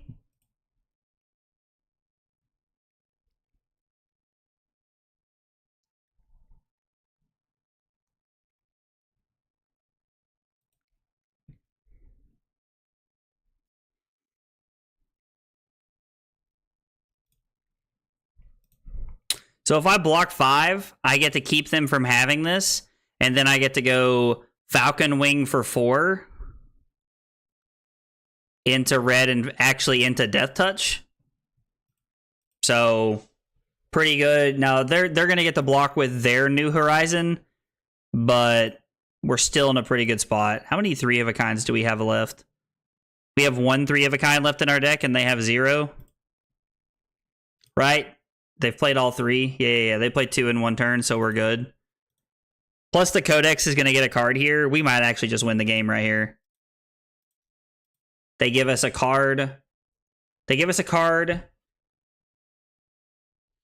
And take 2. Take 1, actually. They give us a card and go to 3. We're not going to win the game here, so we're not going to win here. But they're going to go to 3. The Codex lets them pick a card. And then they're going to have to block with their last 2 cards. Or they're going to have to block. No, they're going to have to block with their last 2 cards. Because we're going to get Death Touch. Because Death Touch is just our best option here. And then I'm actually going to have to be careful about arsenaling from the Ponder here. Because I no longer have New Horizons. Like my arsenal is just not free anymore. I don't have New Horizons and I don't have Trench. So I'm in a spot where I'm actually required to think about if I want to be, if I actually want to be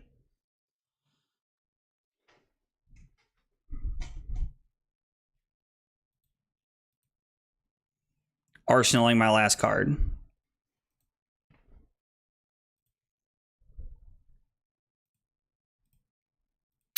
They have a Remorseless and Tunic here if they want to throw it at us. Yeah, I'm okay with arsenaling that. That's pretty okay.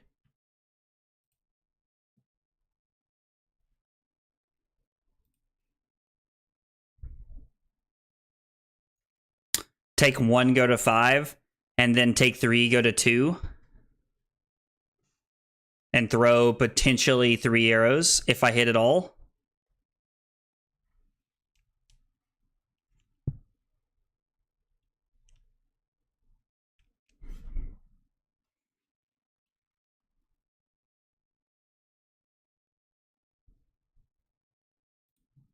Or I can just block 6 here. Probably blocking 6 is the more consistent option.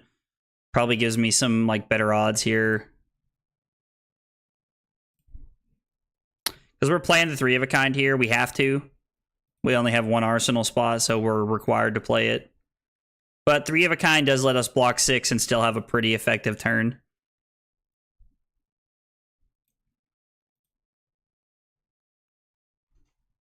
So let's go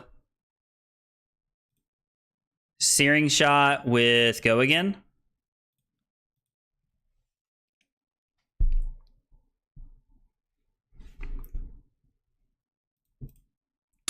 They block 4 here, which is pretty good.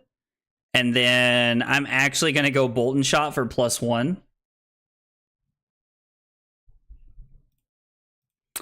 Bolt and Shot for +1 is really cool here.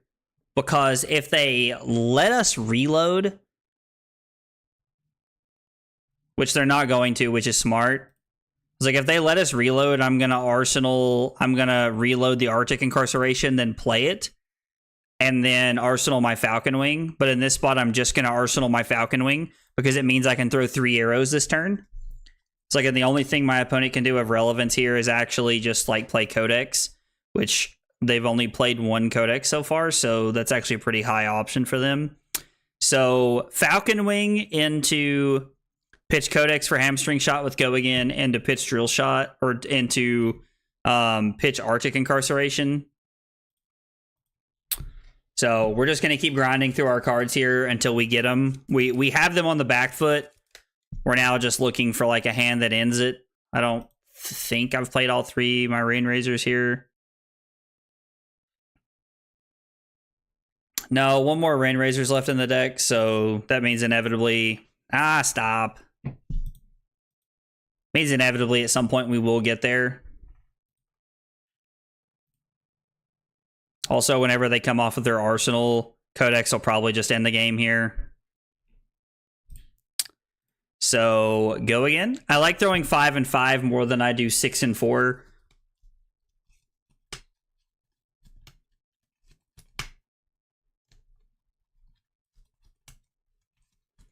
And they might have had a Codex last turn and they just decided not to play it because the Codex was actually just going to give...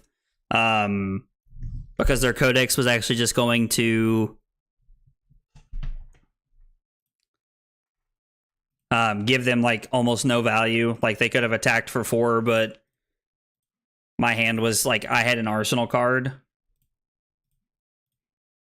This is a 2 block, the game's over. Nope, so they go to 1.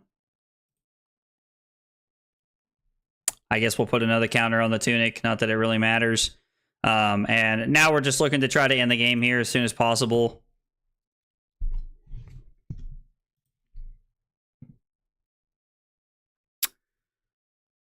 So...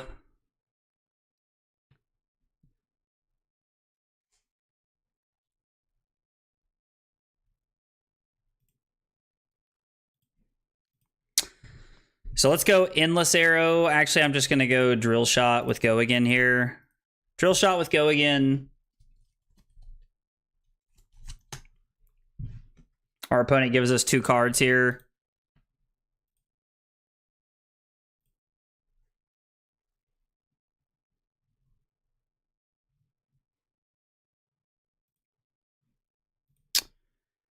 And then...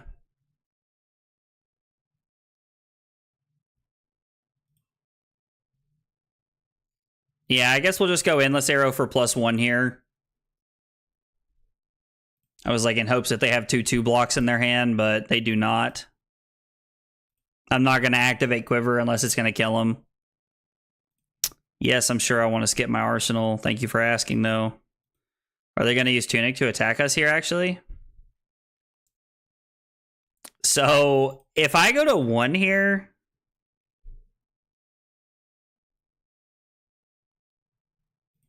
I don't know if I already clicked OK. And like, yeah, see, that's exactly what I was afraid of. So if I go to 1 here and they flip a non-Go Again arrow, like, I mean, I guess I might be better off just like blocking 5 here. Like if I block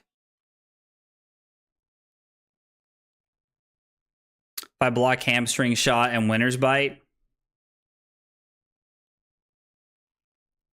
I could alternatively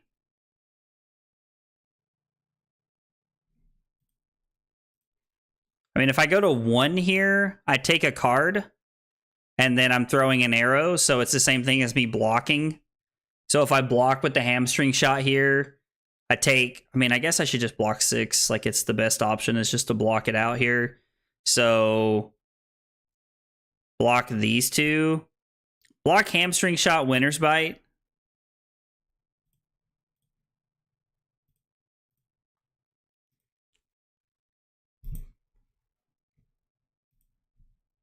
And then I'm just pitching my Bolton shot to come in for 6 here. And then they get to throw 1 arrow at us.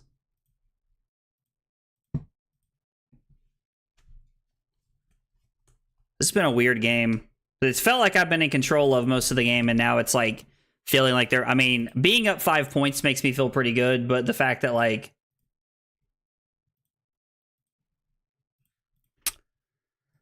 But, like, I don't feel like I just have total control anymore. I feel like our opponent, like waited for an opportunity, and that opportunity came up.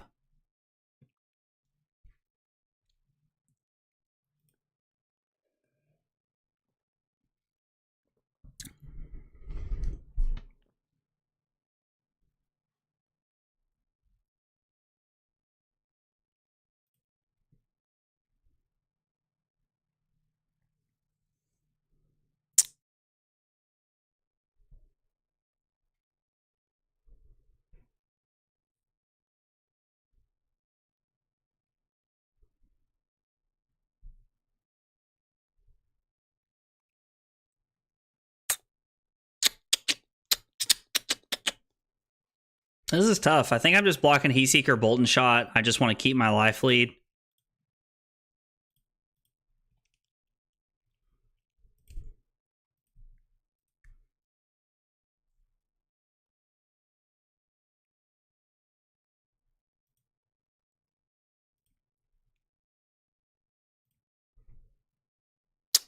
I could just no, because then I'm leaving them with a 3 arrow hand, and I really don't want that to be what we're doing. Or I'm leaving them with a 2 arrow hand they can throw at us. So like we're just now in this weird like perpetual state of just like throwing attacks at each other. So from here, I'm going to go up to 14 and then down to 10.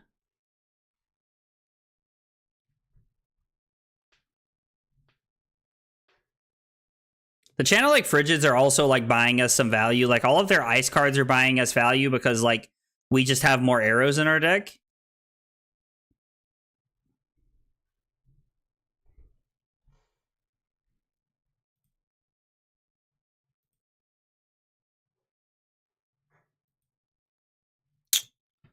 Oh, this has been a weird game. At some point I'm probably just going to have to like take some damage here, like now. Like if I go to 1 here,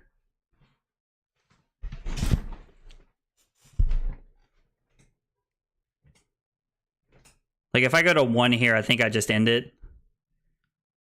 Bolton shot, if my opponent gives me 2 cards, then yeah, so pitch Searing Shot to play Bolton Shot for +1. If my opponent gives me 1 card, they die. If my opponent gives me 2 cards, then the Codex kills them. So I can go to 1 here and end the game. So I guess we just had to wait for our turn to come up that we needed. We had to be patient and wait it out, and we did, and finally it's here. So the Rain Razors kind of bails us out. Like, I don't think there's a Frailty Trap in their list, but I guess you never know. Like, Rangers, like Lexi, like it's definitely more of like an assassin, like slash like it's more of like an Azuri, like slash like what's it called? Azalea card, but like it's possible that people have just started playing it. And the last Rain Razors is just gonna kill them. Okay, that was like a super grindy game. Was not expecting the game to go that long, but I mean, played a 45-minute mirror, which is like a lot of time. All right, let's see if like, let's just make sure that I have all of the...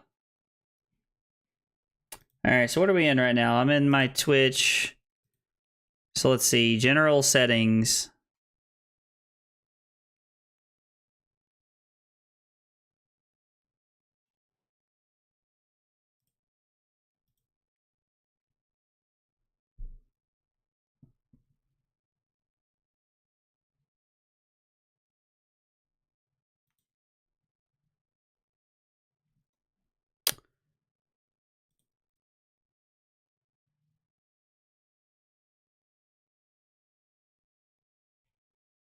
Okay, so fade in, fade out. There's a duration, alert, text delay.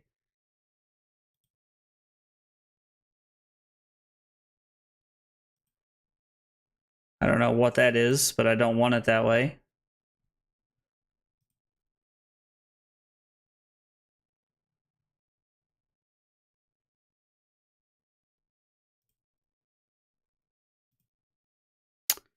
Yep, all of these are set up as enabled, so I don't know why.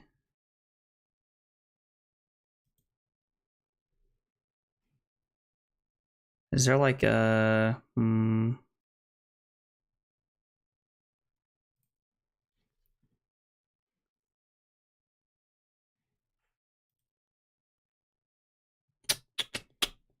Sorry, guys. I'm trying to figure out what's going on with Twitch right now.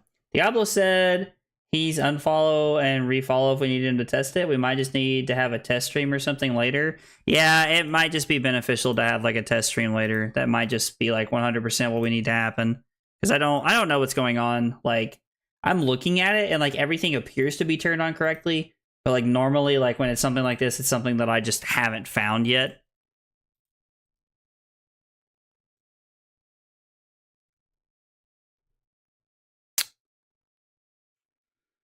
Yeah, we have that. We have that.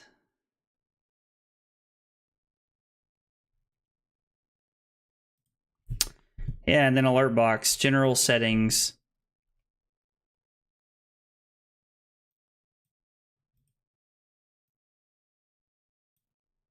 The alert delay.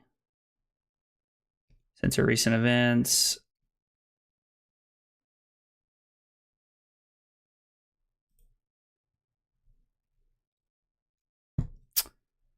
If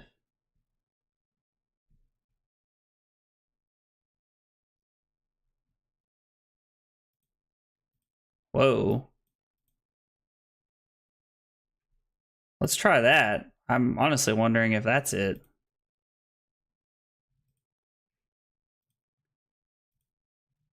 Do I have that turned on? Okay, well, that was definitely the problem then.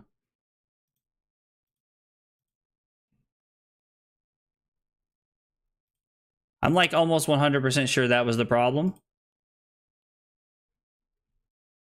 So now that I fixed that, yeah, Carly, if you get a second, will you ask Diablo if he'll refollow again? Sorry, I know that's like, I'm sorry guys, I know that like this is like kind of like disrupting the whole like flow of the stream. I just want to make sure that I get it set up since I'm back on Twitch. I don't want to have this problem later. So, all right, well, we beat the mirrors, so that feels pretty good.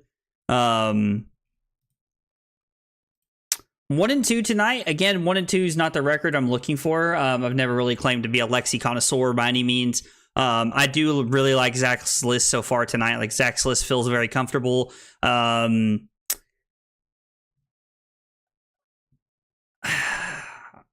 Like I honestly really like the way his list is set up.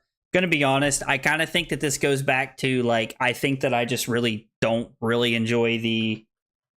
I think I just don't really enjoy the Ranger style of play that often, like that much. I just don't think it's like a gameplay style that I enjoy. Lexi is without a doubt, in my opinion, the best hero in CC right now, and if she's not, the only other person that I would honestly really be open to having that conversation about would be Dromai.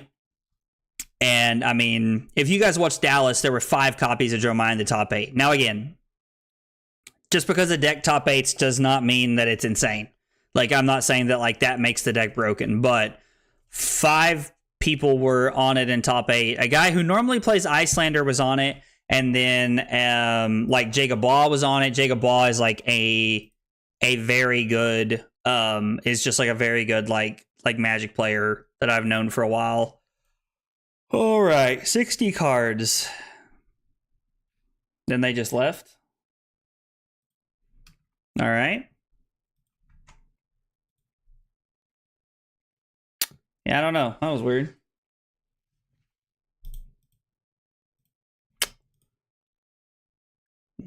Get it up like dom dee day, like hey mama, mama, hey mama. I guess I want to go second against them. I don't know. So we lost a game against Azuri earlier, but I think I might have played a little bit too passively and I wasn't playing enough offense. So I think this time we're going to be trying to play, like being on the front foot a little bit more. They're playing Deep Blue and Blade Cuff. Okay.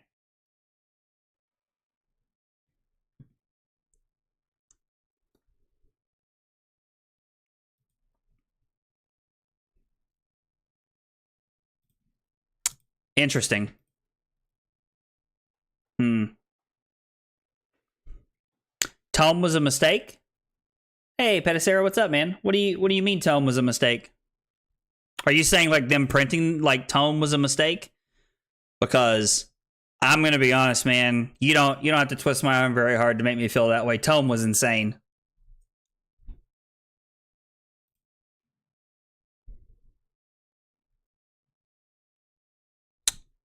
All right. They put the top card on the bottom. I'm just gonna go ahead and play my Tar Pit Trap here. We're not really like getting any effect out of it, but we are preventing some damage here, so I do think that's worth. And then we'll go ahead and activate Voltaire, loading Endless Arrow. So set up a 5-card hand here and just start playing some offense.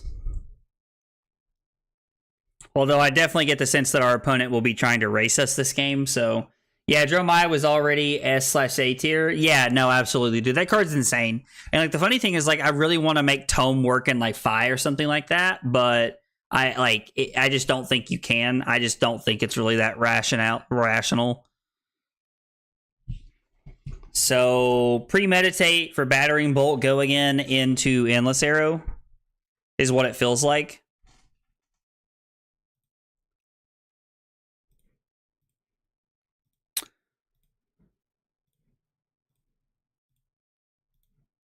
I really like Battering Bolt. It's a great card. Why print a strong card for her? No, I mean, I get it. Like, Dromai didn't need any help. Dromai was already, like, a great deck. Like, Dromai did not need any help, like, by any stretch of the imagination. So, I completely hear you. I completely hear you, man.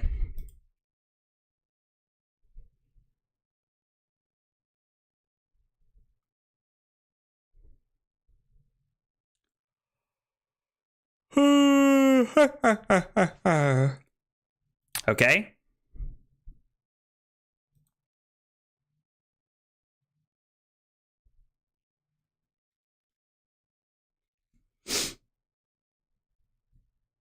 So if this hits for 2 right here, we get a Ponder, which is really good.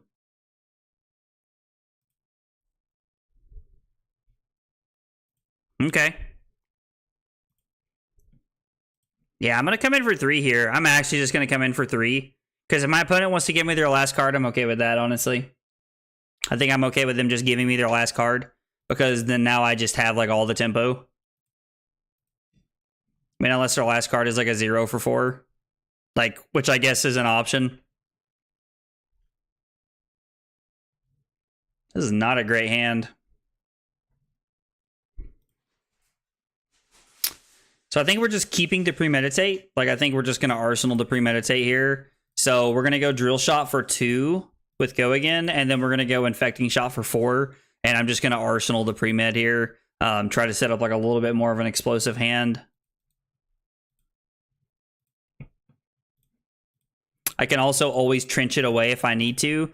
Like if they try to like come in and like go ham a little bit here with something, I can always just trench it away, which I really like.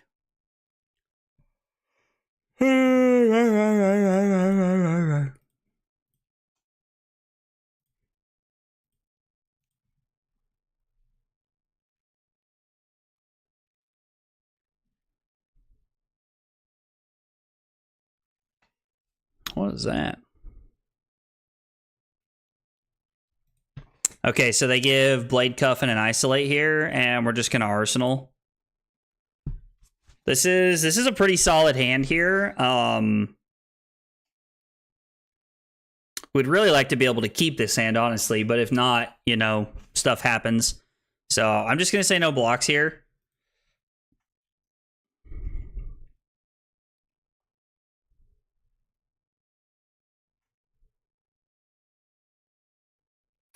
If there's area in a Command and Conquer, I will trench before it hits.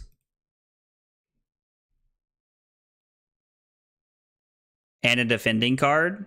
And they're going to give a go again. Yeah, the Whisperers there is like kind of not great for us, but I think it's fine. Like, I would much rather that not be a thing, but Red Bolton Shot in our arsenal would have been pretty good off the top of the deck.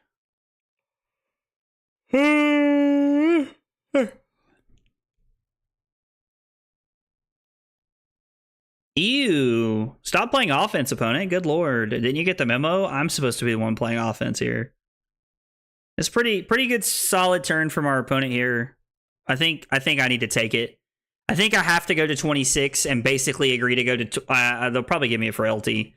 But I still think it's worth.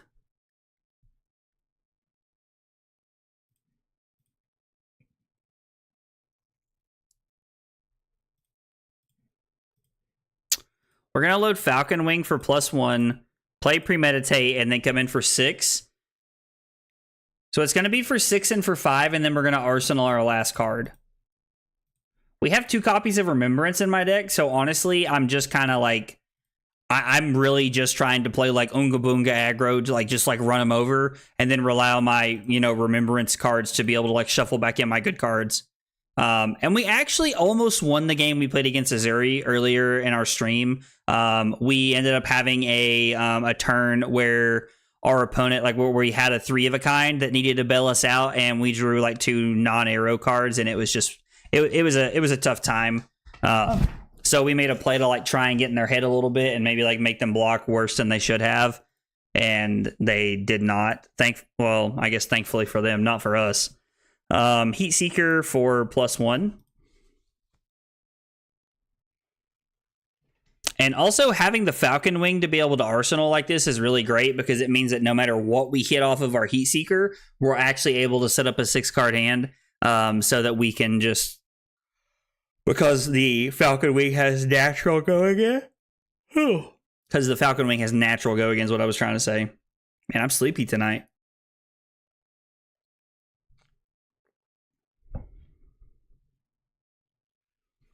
Like, mama.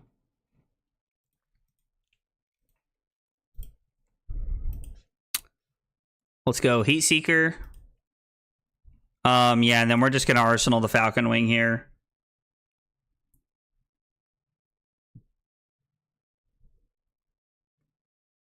I mean, if I'm able to keep this hand, this is pretty good.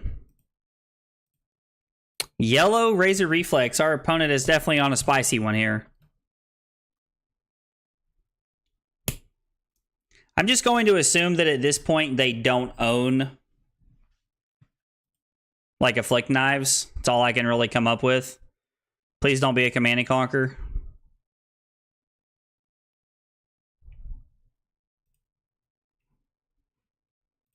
Yeah, that's fine, actually. Like, don't get me wrong, it's not great, but like already dead is like not impactful to us here.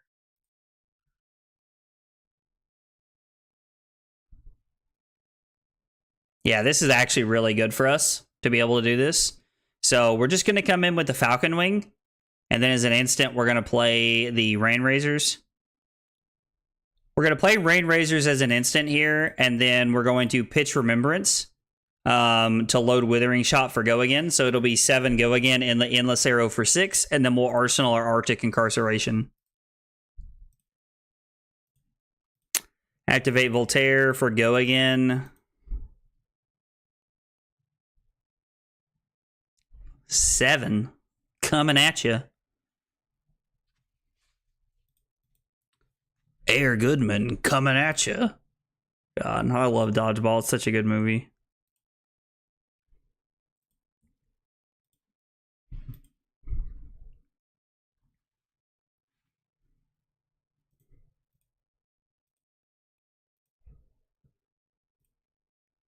I think I'd rather throw 2 arrows and then just play the Arctic Incarceration. Let's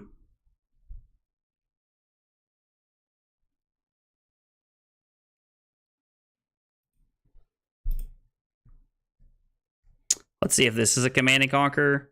So we can trench this away.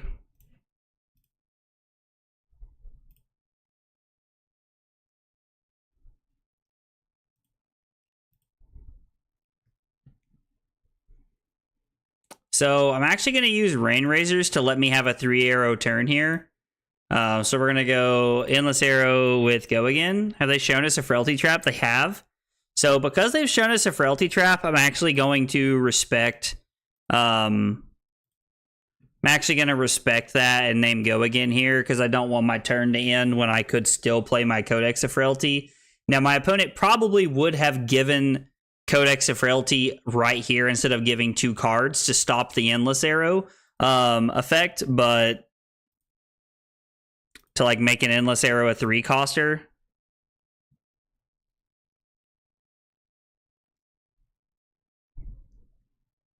Is Endless Arrow just my best hit here? It appears that it is. And this probably just gets met by a card, or maybe our opponent just recognizes that us having this like actually has 0 value for us. Definitely gonna Arsenal this.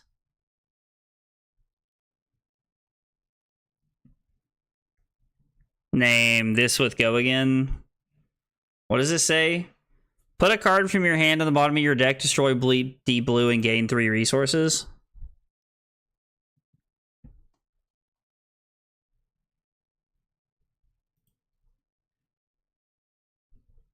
I like that this is only for 5 because it means I can save my Hornet Sting here. I mean, I guess I don't need to save that. So if I block 5, like this, I actually get to go flip Lexi Battering Bolt with go again into Endless Arrow, Arsenal the Arctic Incarceration, which seems pretty good. Getting pretty decent value out of Perch Grapplers here. Battering Bolt for go again, and then let's go 6 go again.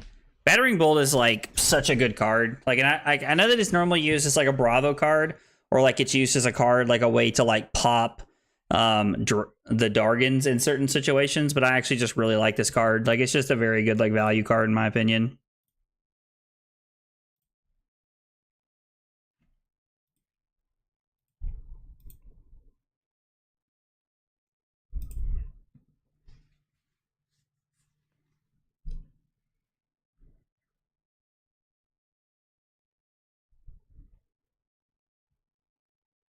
And I could play the Arctic here, just take a chance that they can't do anything. Yeah, let's just see. Let's just see what they do here. They're just going to give 2 cards. And then we get to Arsenal this.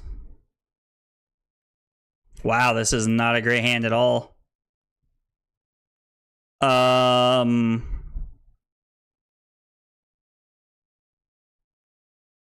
Wow.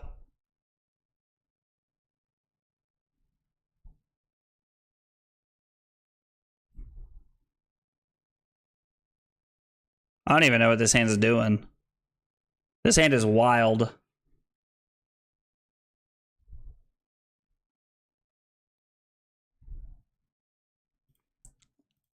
Man, this hand is crazy.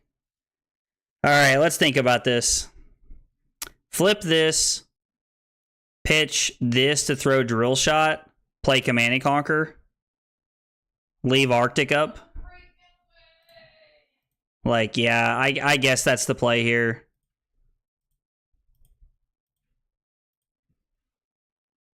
It doesn't matter how we pitch the cards in the order that we pitch them here, because they're not going to, like, blizzard us or, like, get us with something randomly, so it just doesn't matter here. Man, that is a weird turn cycle. Like, that is such a weird turn cycle here.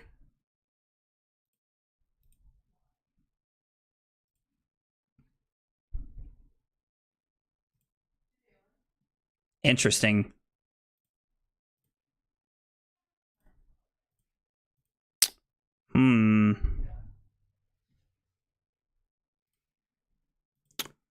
So let's go hamstring shot for go again, because I like 5 and 5 better. Even though it's technically going to be 5 and 4 regardless of how we do it. Because we're going to have to name go again on both arrows to be able to play the Arctic Incarceration. Mostly because I just want to get it out of my arsenal. I'm just being honest. Like, I think at this point, that's really what I'm going for, is just to be able to get it out of my arsenal.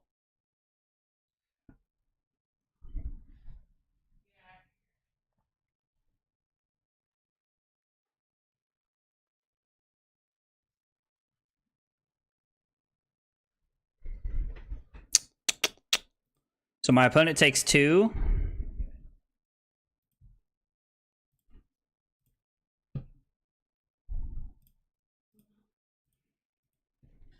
I mean, I guess I can actually just go ahead and activate the quiver.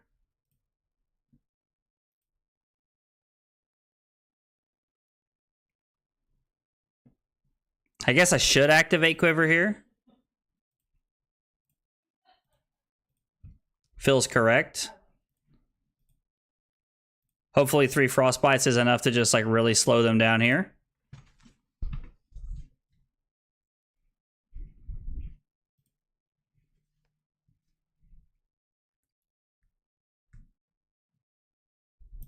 Let's go ahead and take a card out of their hand.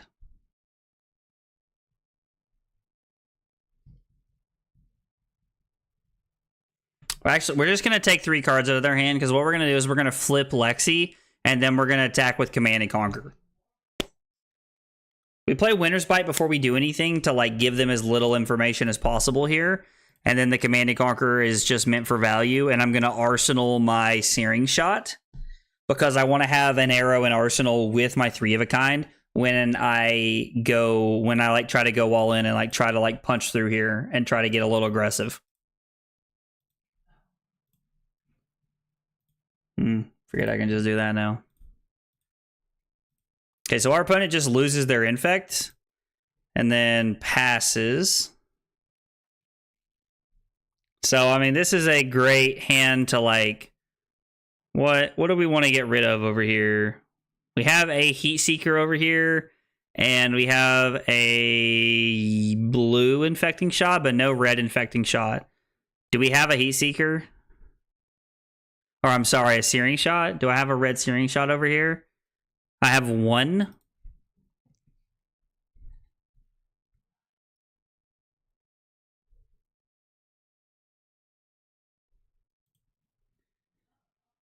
Let's just block 6. Like, I think this is the safest play, and if they have, like, this and Shred, then, like, oh well. I don't think we're ever really in a spot to be, like, blocking 9 or anything.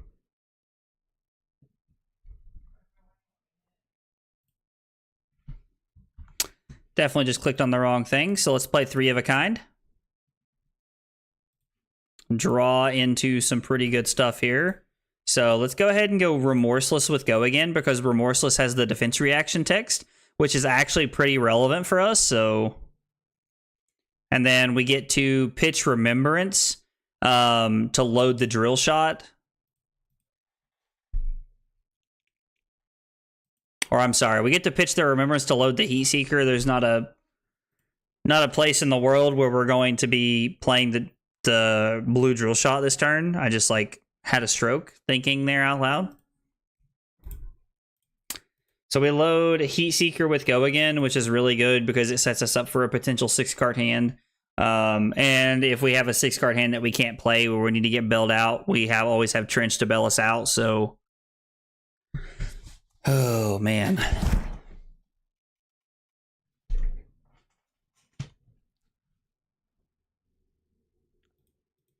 No, our opponent just goes to 1 here? Really?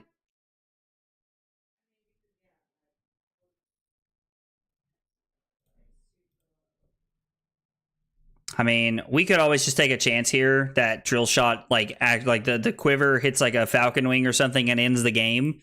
But I don't think that's where we want to be. Our opponent's now at 1, so we're basically just looking to like make sure that we're going to end the game.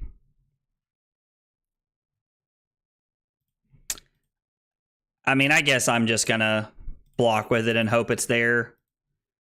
I don't think we're really in pitch stack range or anything, so like I don't think there's like enough there for me to be like, oh yeah, we got it here. So anyway.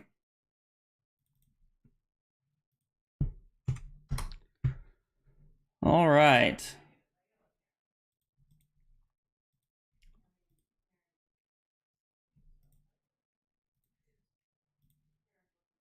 Two and two so far. All right, let's play one more. Let's play one more before we call it a night. I'd like to end on a positive note if I can. A positive note. I'd like to end with a positive record tonight, but fortunately, it does not always pan out that way for us. I assume this is like the Bravo game plan here. They're probably not going to fatigue us as well as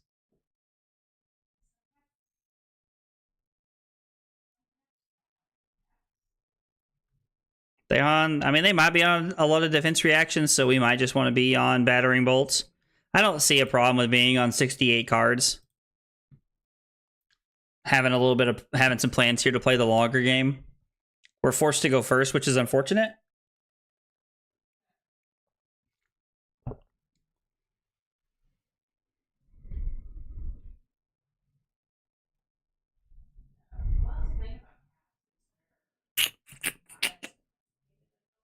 What's your ideal hot dog? What a question. That is like, Drew, that is a phenomenal question, dude.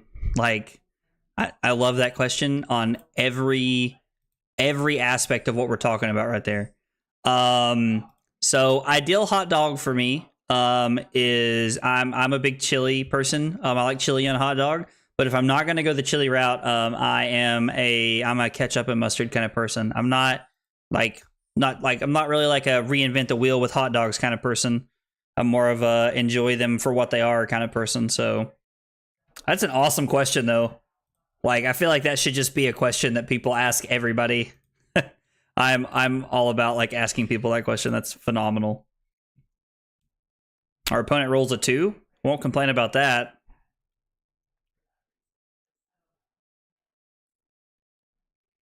Guess we can trench away the Death Touch. And then Rain Razors are 3 arrows here.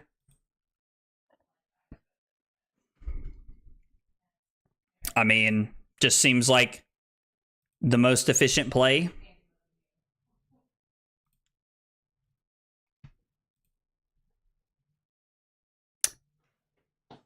I'm an all the way kind of hot dog guy. I mean, hey man, like no judgment for me, dude. Like if you're about putting everything on your hot dog, like I got mad respect for that because I just listen, fam. I ain't about that life. I don't live in that world. Oh man.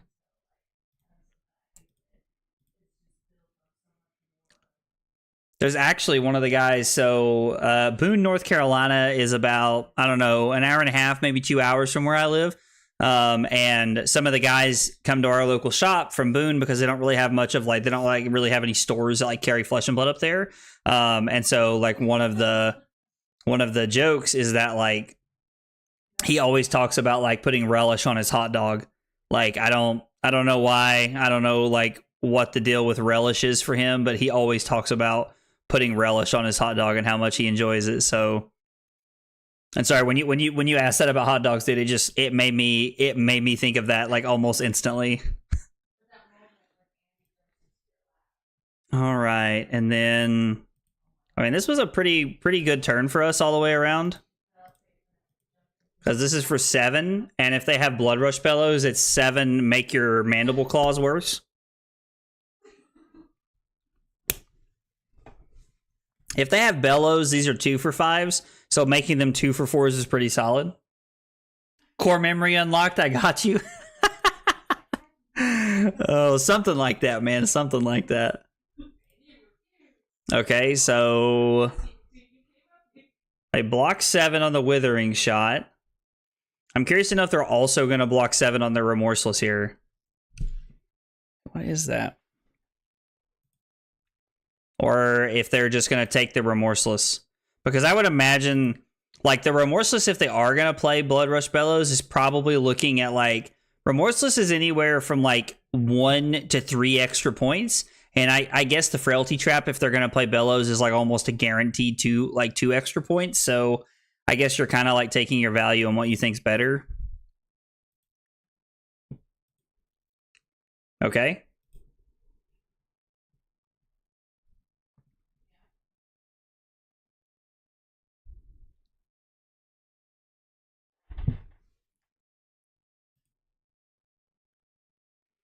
This is a really weird hand.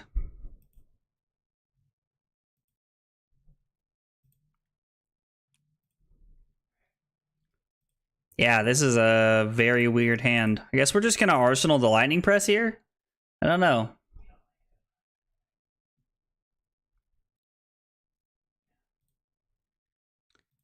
I mean, Searing Shot, Hamstring Shot, play the Remembrance, Arsenal Lightning Press. Seems not too shabby. Wish we had drawn like a Bolton Shot for like potential reload right here, but beggars can't be choosers, I guess.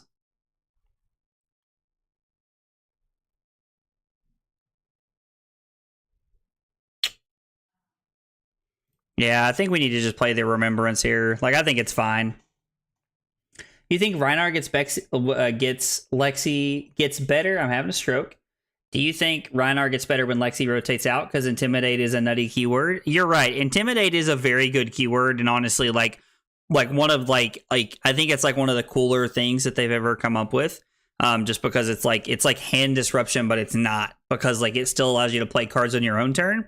So it's like offensive hand disruption, and I feel like normally hand disruption across other TCGs is like.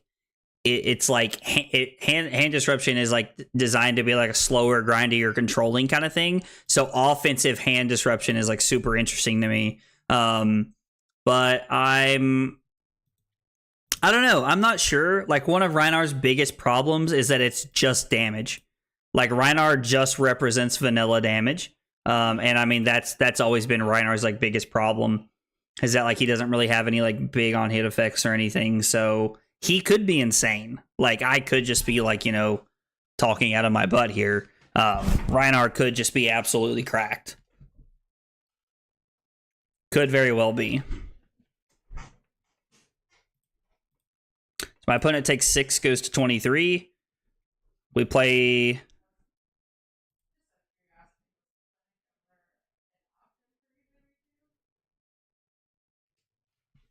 Like, what's happening here? Why can't I play Remembrance?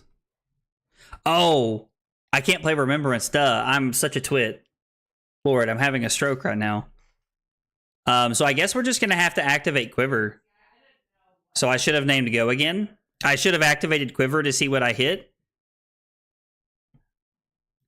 No, I'm actually okay with this. I think this is okay.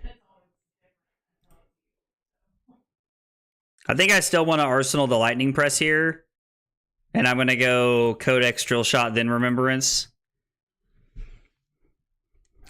Being able to give Go again here with the Lightning Press is really good. Yo, Clown, what's up, brother? You streaming tonight, man? What are you playing? You play anything tonight, man?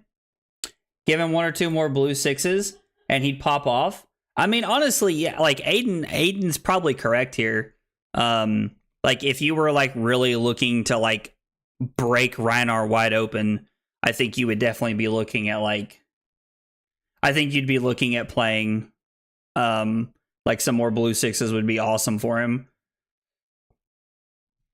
Like blue 6s are like very offensively good, and also like it gives you poppers, so it gives you more game into Dromai.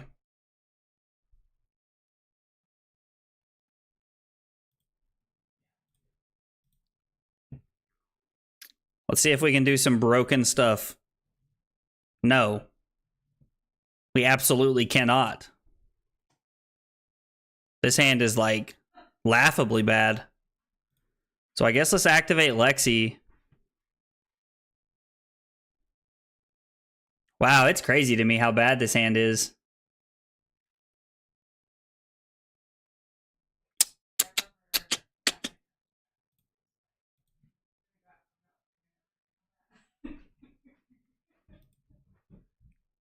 Man.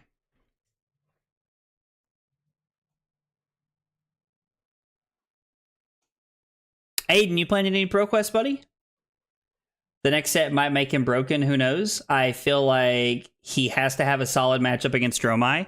I mean, so this is one of those situations where it's like I feel like I hear you and I get what you're saying, but like it's not quite that simple. I feel like in a lot of situations, like I just honestly think that like it's not as broken. Oh, thank God they did not. I completely clicked through that like an idiot. If they'd have taken my arrow, I would have been very upset. But like I see a lot of Dromai players beat up on Rhinar players. Now that could just be because like there's honestly some kind of like skill gap between them. I don't know, but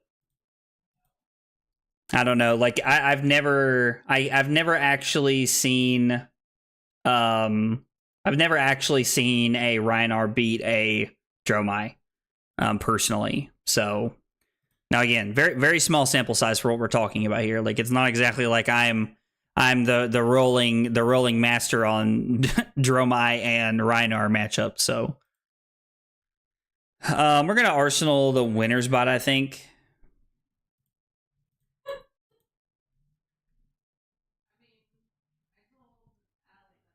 Hopefully they have to use their tunic for something. I can't. I'm traveling for work for the foreseeable future, so I'm stuck with Talishar. Ooh, I'm sorry, man. I know that that's like a frustrating feeling. I've definitely been there, so I completely get it.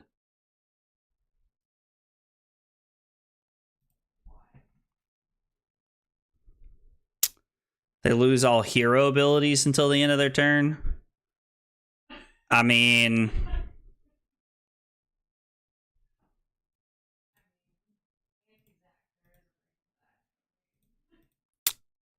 I don't know if this is the right block. Like, I don't know if blocking the humble is where I need to be. Man, we're like 3 for 4 or 4 for 5 on like our Hornet Sting hits tonight. That's crazy. I never get that lucky when it comes to Hornet Sting. Uh-oh.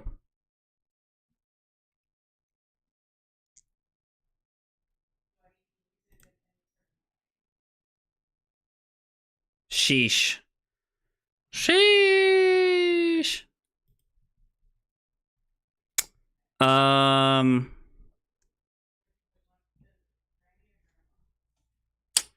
guess we're discarding the Bolton shot.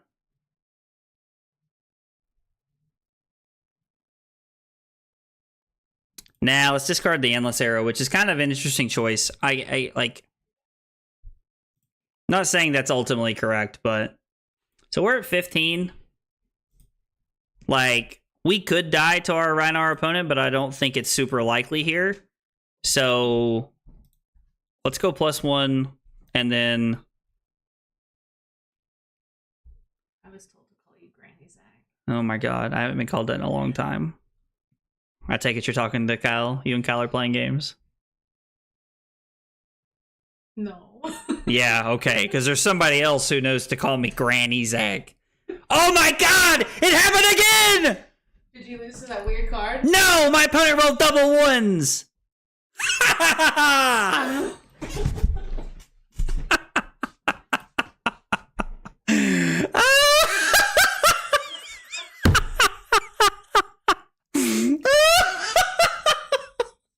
You know, I feel bad for my opponent. I really do.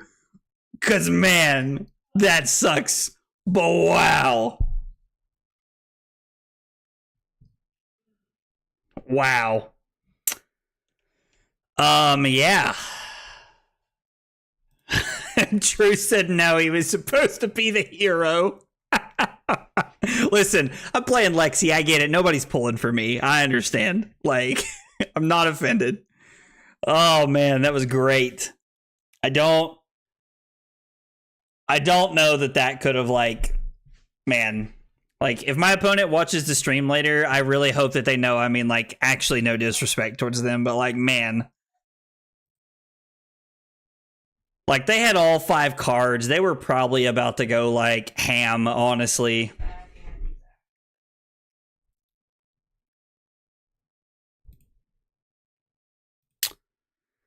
Oh wow. You just kind of take the free wins sometimes.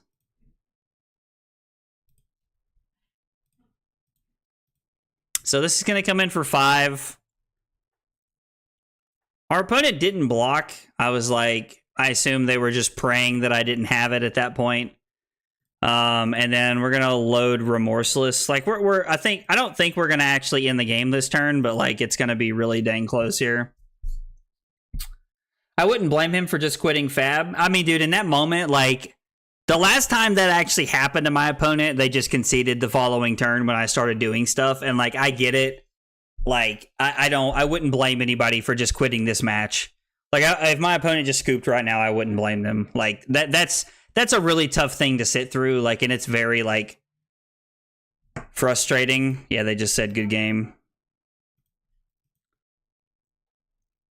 Yeah, they just, like, they realize the game's over here. So if our opponent blocks 6, they take 1 and go to 6, and then we come in for 4, and they take 5 and go to 1. So our opponent's at 1 with no tempo, and we have all the tempo there. So, yep. I couldn't imagine losing a top 8 match to a double 1. Oh my gosh, dude! If I lost a top 8 match of like a ProQuest or like a finals of a ProQuest or something to like losing like to rolling double 1s like that, I would be so sad. But it's also like weird because it's one of those things where it's like that's what you're signing up for. Like, if that makes any sense. So it's like I can only feel so bad for people at a certain point because they signed up to do that kind of thing, which I know is a little heartless. There's not a lot of empathy in that kind of situation, but I'm a competitor, and at the end of the day, I'm there to win. So I don't know. It's kind of an interesting like dilemma in my head. The separation between good and bad brute players is how they handle rolling 1s and scab skins. Brute players are the best sports, in my opinion. Aiden, I think that's very well put. I think that's like extremely poetic and very well put. And like I could not agree with you more. Like it's tough to have that kind of stuff happen. So like it's tough to keep a positive mindset after that kind of stuff starts happening there. All right, well, guys, that's it for tonight's stream. Very happy to be back on Twitch. I'm very glad that Twitch is taking a step in the direction of actually being a part, like, being part of like, the simulcasting world, and, making sure that like, a lot of small content creators, like people like myself, are able to reach a bigger audience and, be a part of the community as a whole. So Twitch? No. What do you mean no, clown? Dude, nothing wrong with being on Twitch. I'm on Kick, YouTube, and Twitch, man. But so, like Twitch with their recent changes took a step in the right direction, in my opinion.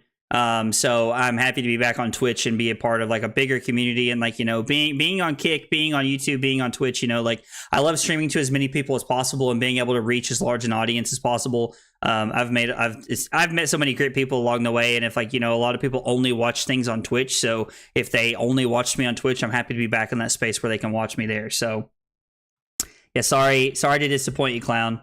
Sorry if that's disappointing, man. But guys, thanks so much for hanging out tonight. I appreciate everybody being a part of the stream. I am gonna get out of here. I will be back tomorrow. I'm trying to think tomorrow. I don't know what time I'll be back. And I think I'll be playing cards, but I'm not sure. I'm kind of, it's all up in the air. I know that Thursday I'll be back playing Flesh and Blood. It'll be a little bit later, probably be around like 8 or 9 when I start streaming. We got some plans beforehand after work. But tomorrow I'll be back, probably playing Fortnite or cards either way. So thanks for hanging out. I'll see you guys then. Have a good night, guys.